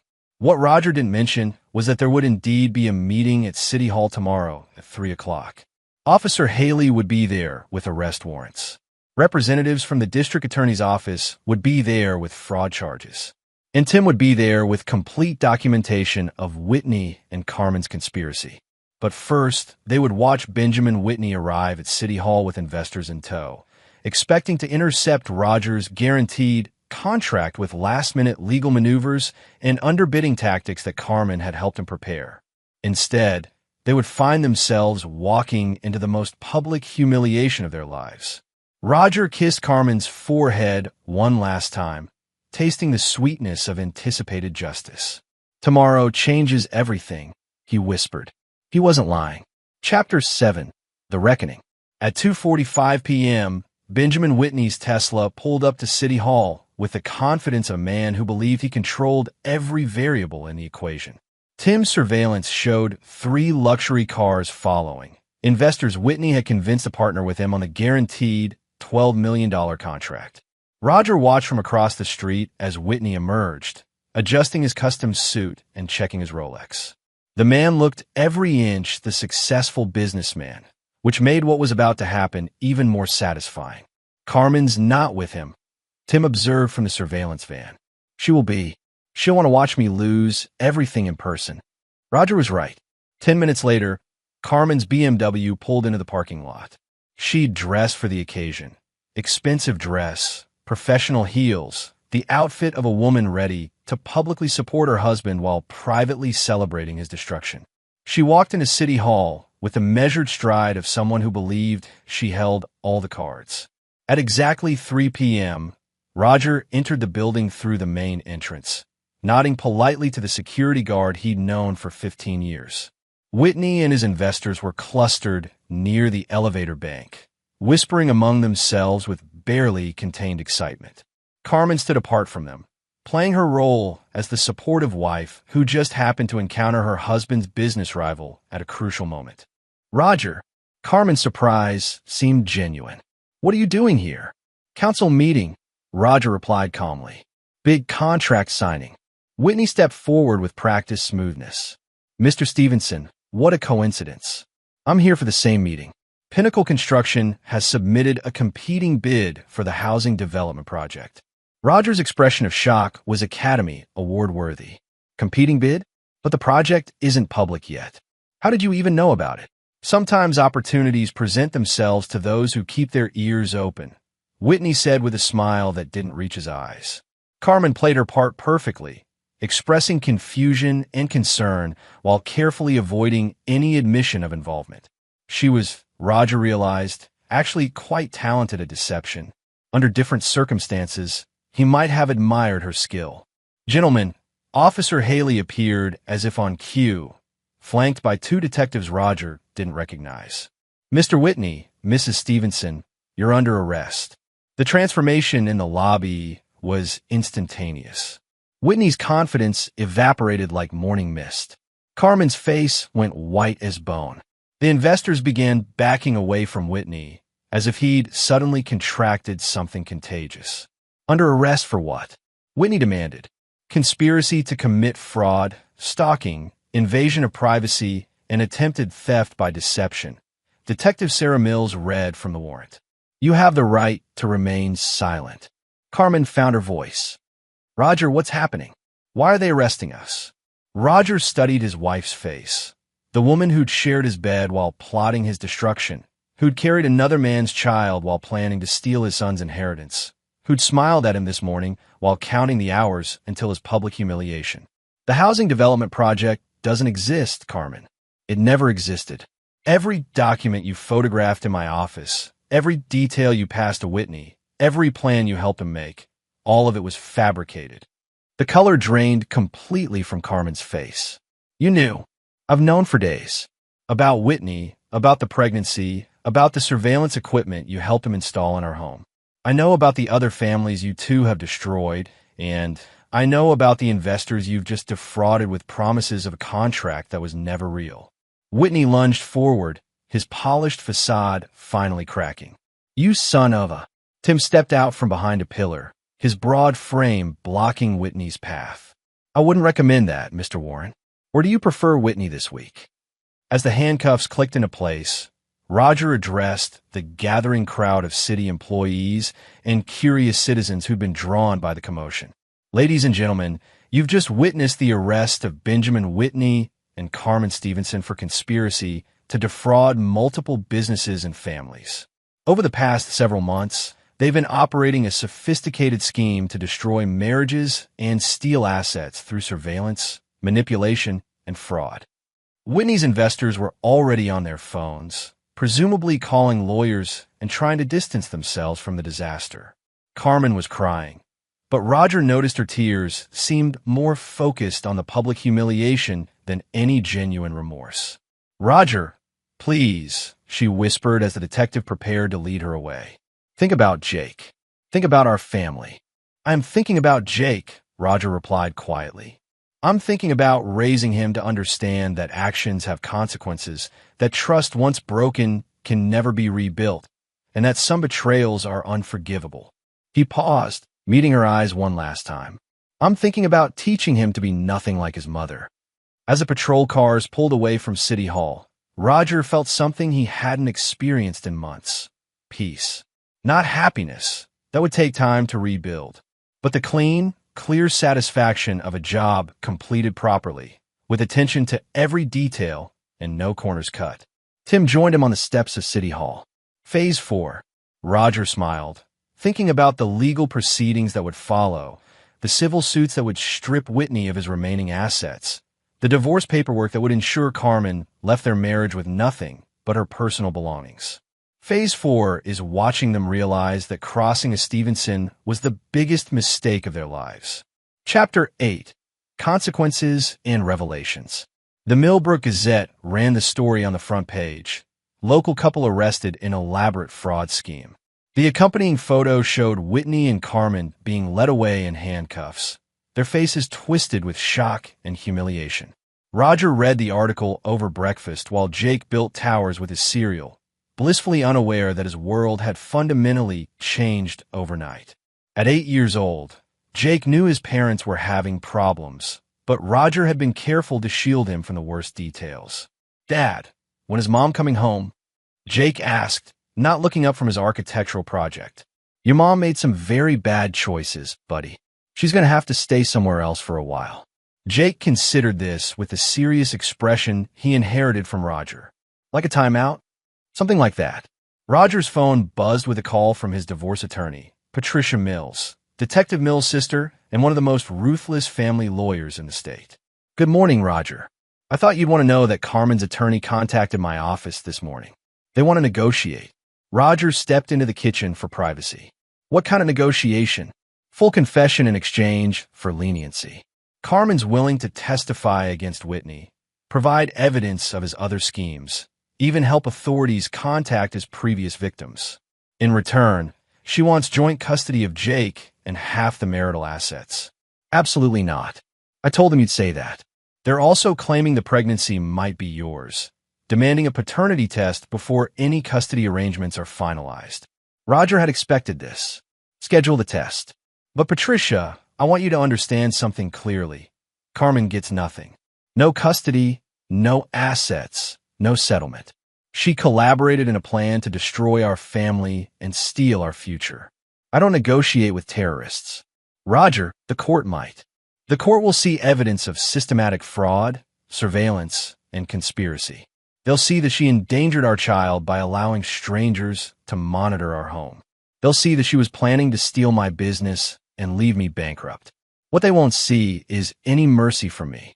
After hanging up, Roger found Jake still building with his cereal, completely absorbed in his project.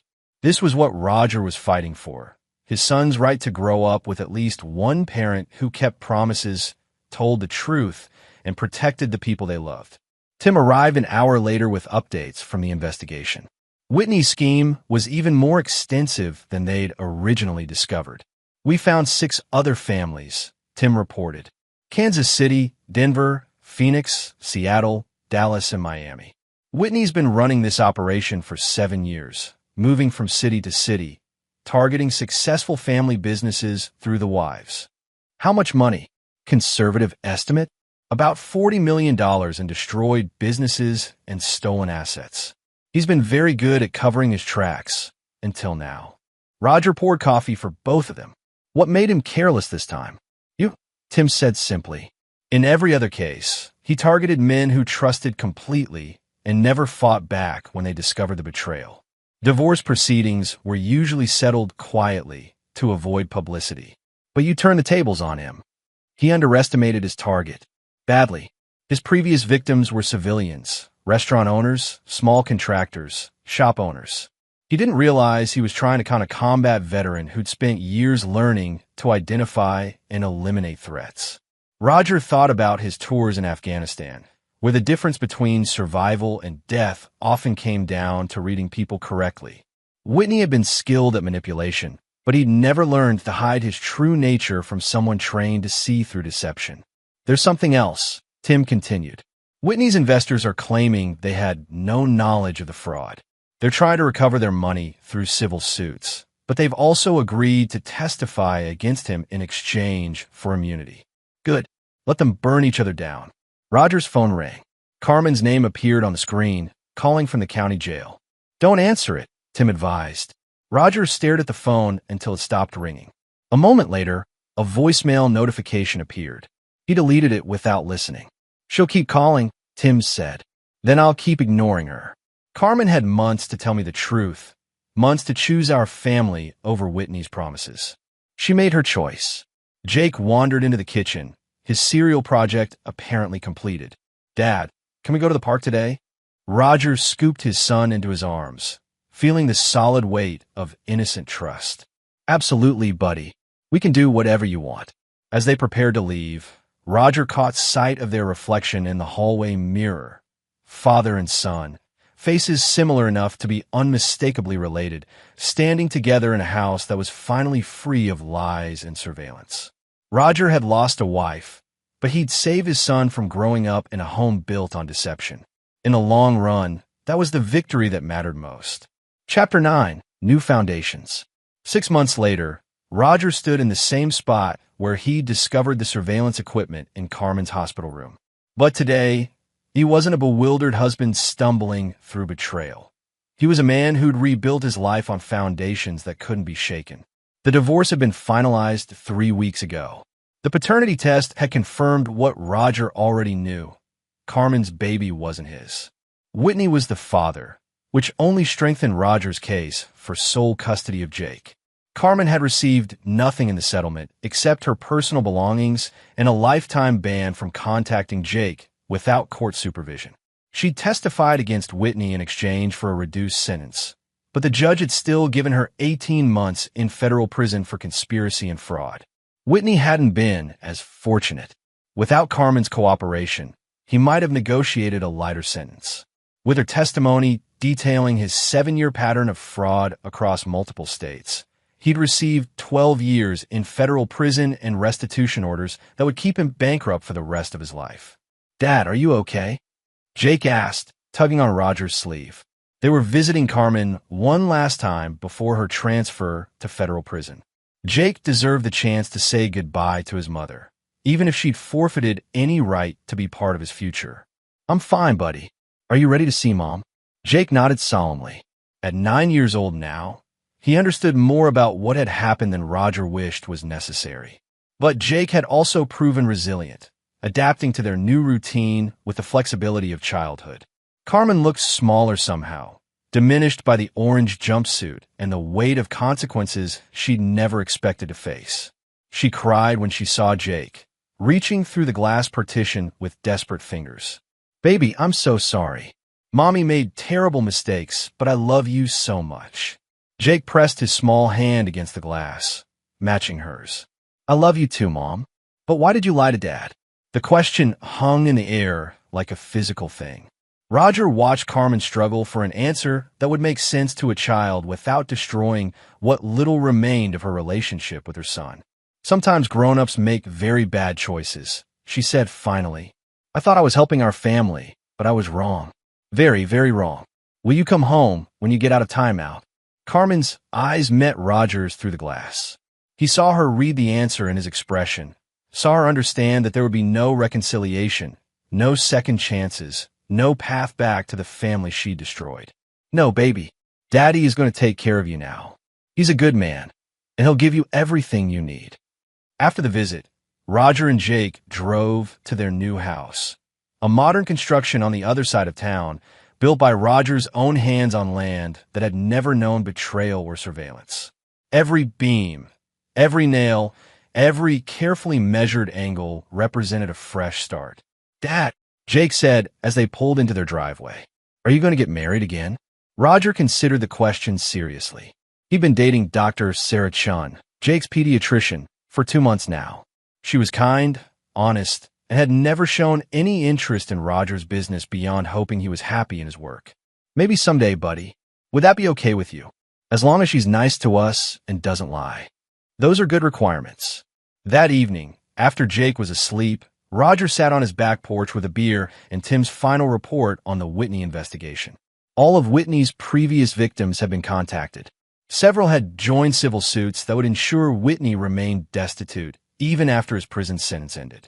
Carmen would serve her time and be released to start over somewhere else, presumably wiser but certainly poorer. The baby she'd been carrying had been born while she was in jail, a daughter who'd been placed for adoption immediately, with no contact information provided to either parent. Roger felt no satisfaction in Carmen's suffering, but he felt no regret either. She'd made choices, and choices had consequences. The surveillance equipment in their home, the betrayal of their marriage vows, the systematic destruction of everything he'd worked to build, all of it had been her decision. His phone buzzed with a text from Sarah. How did the visit go? Thinking of you and Jake.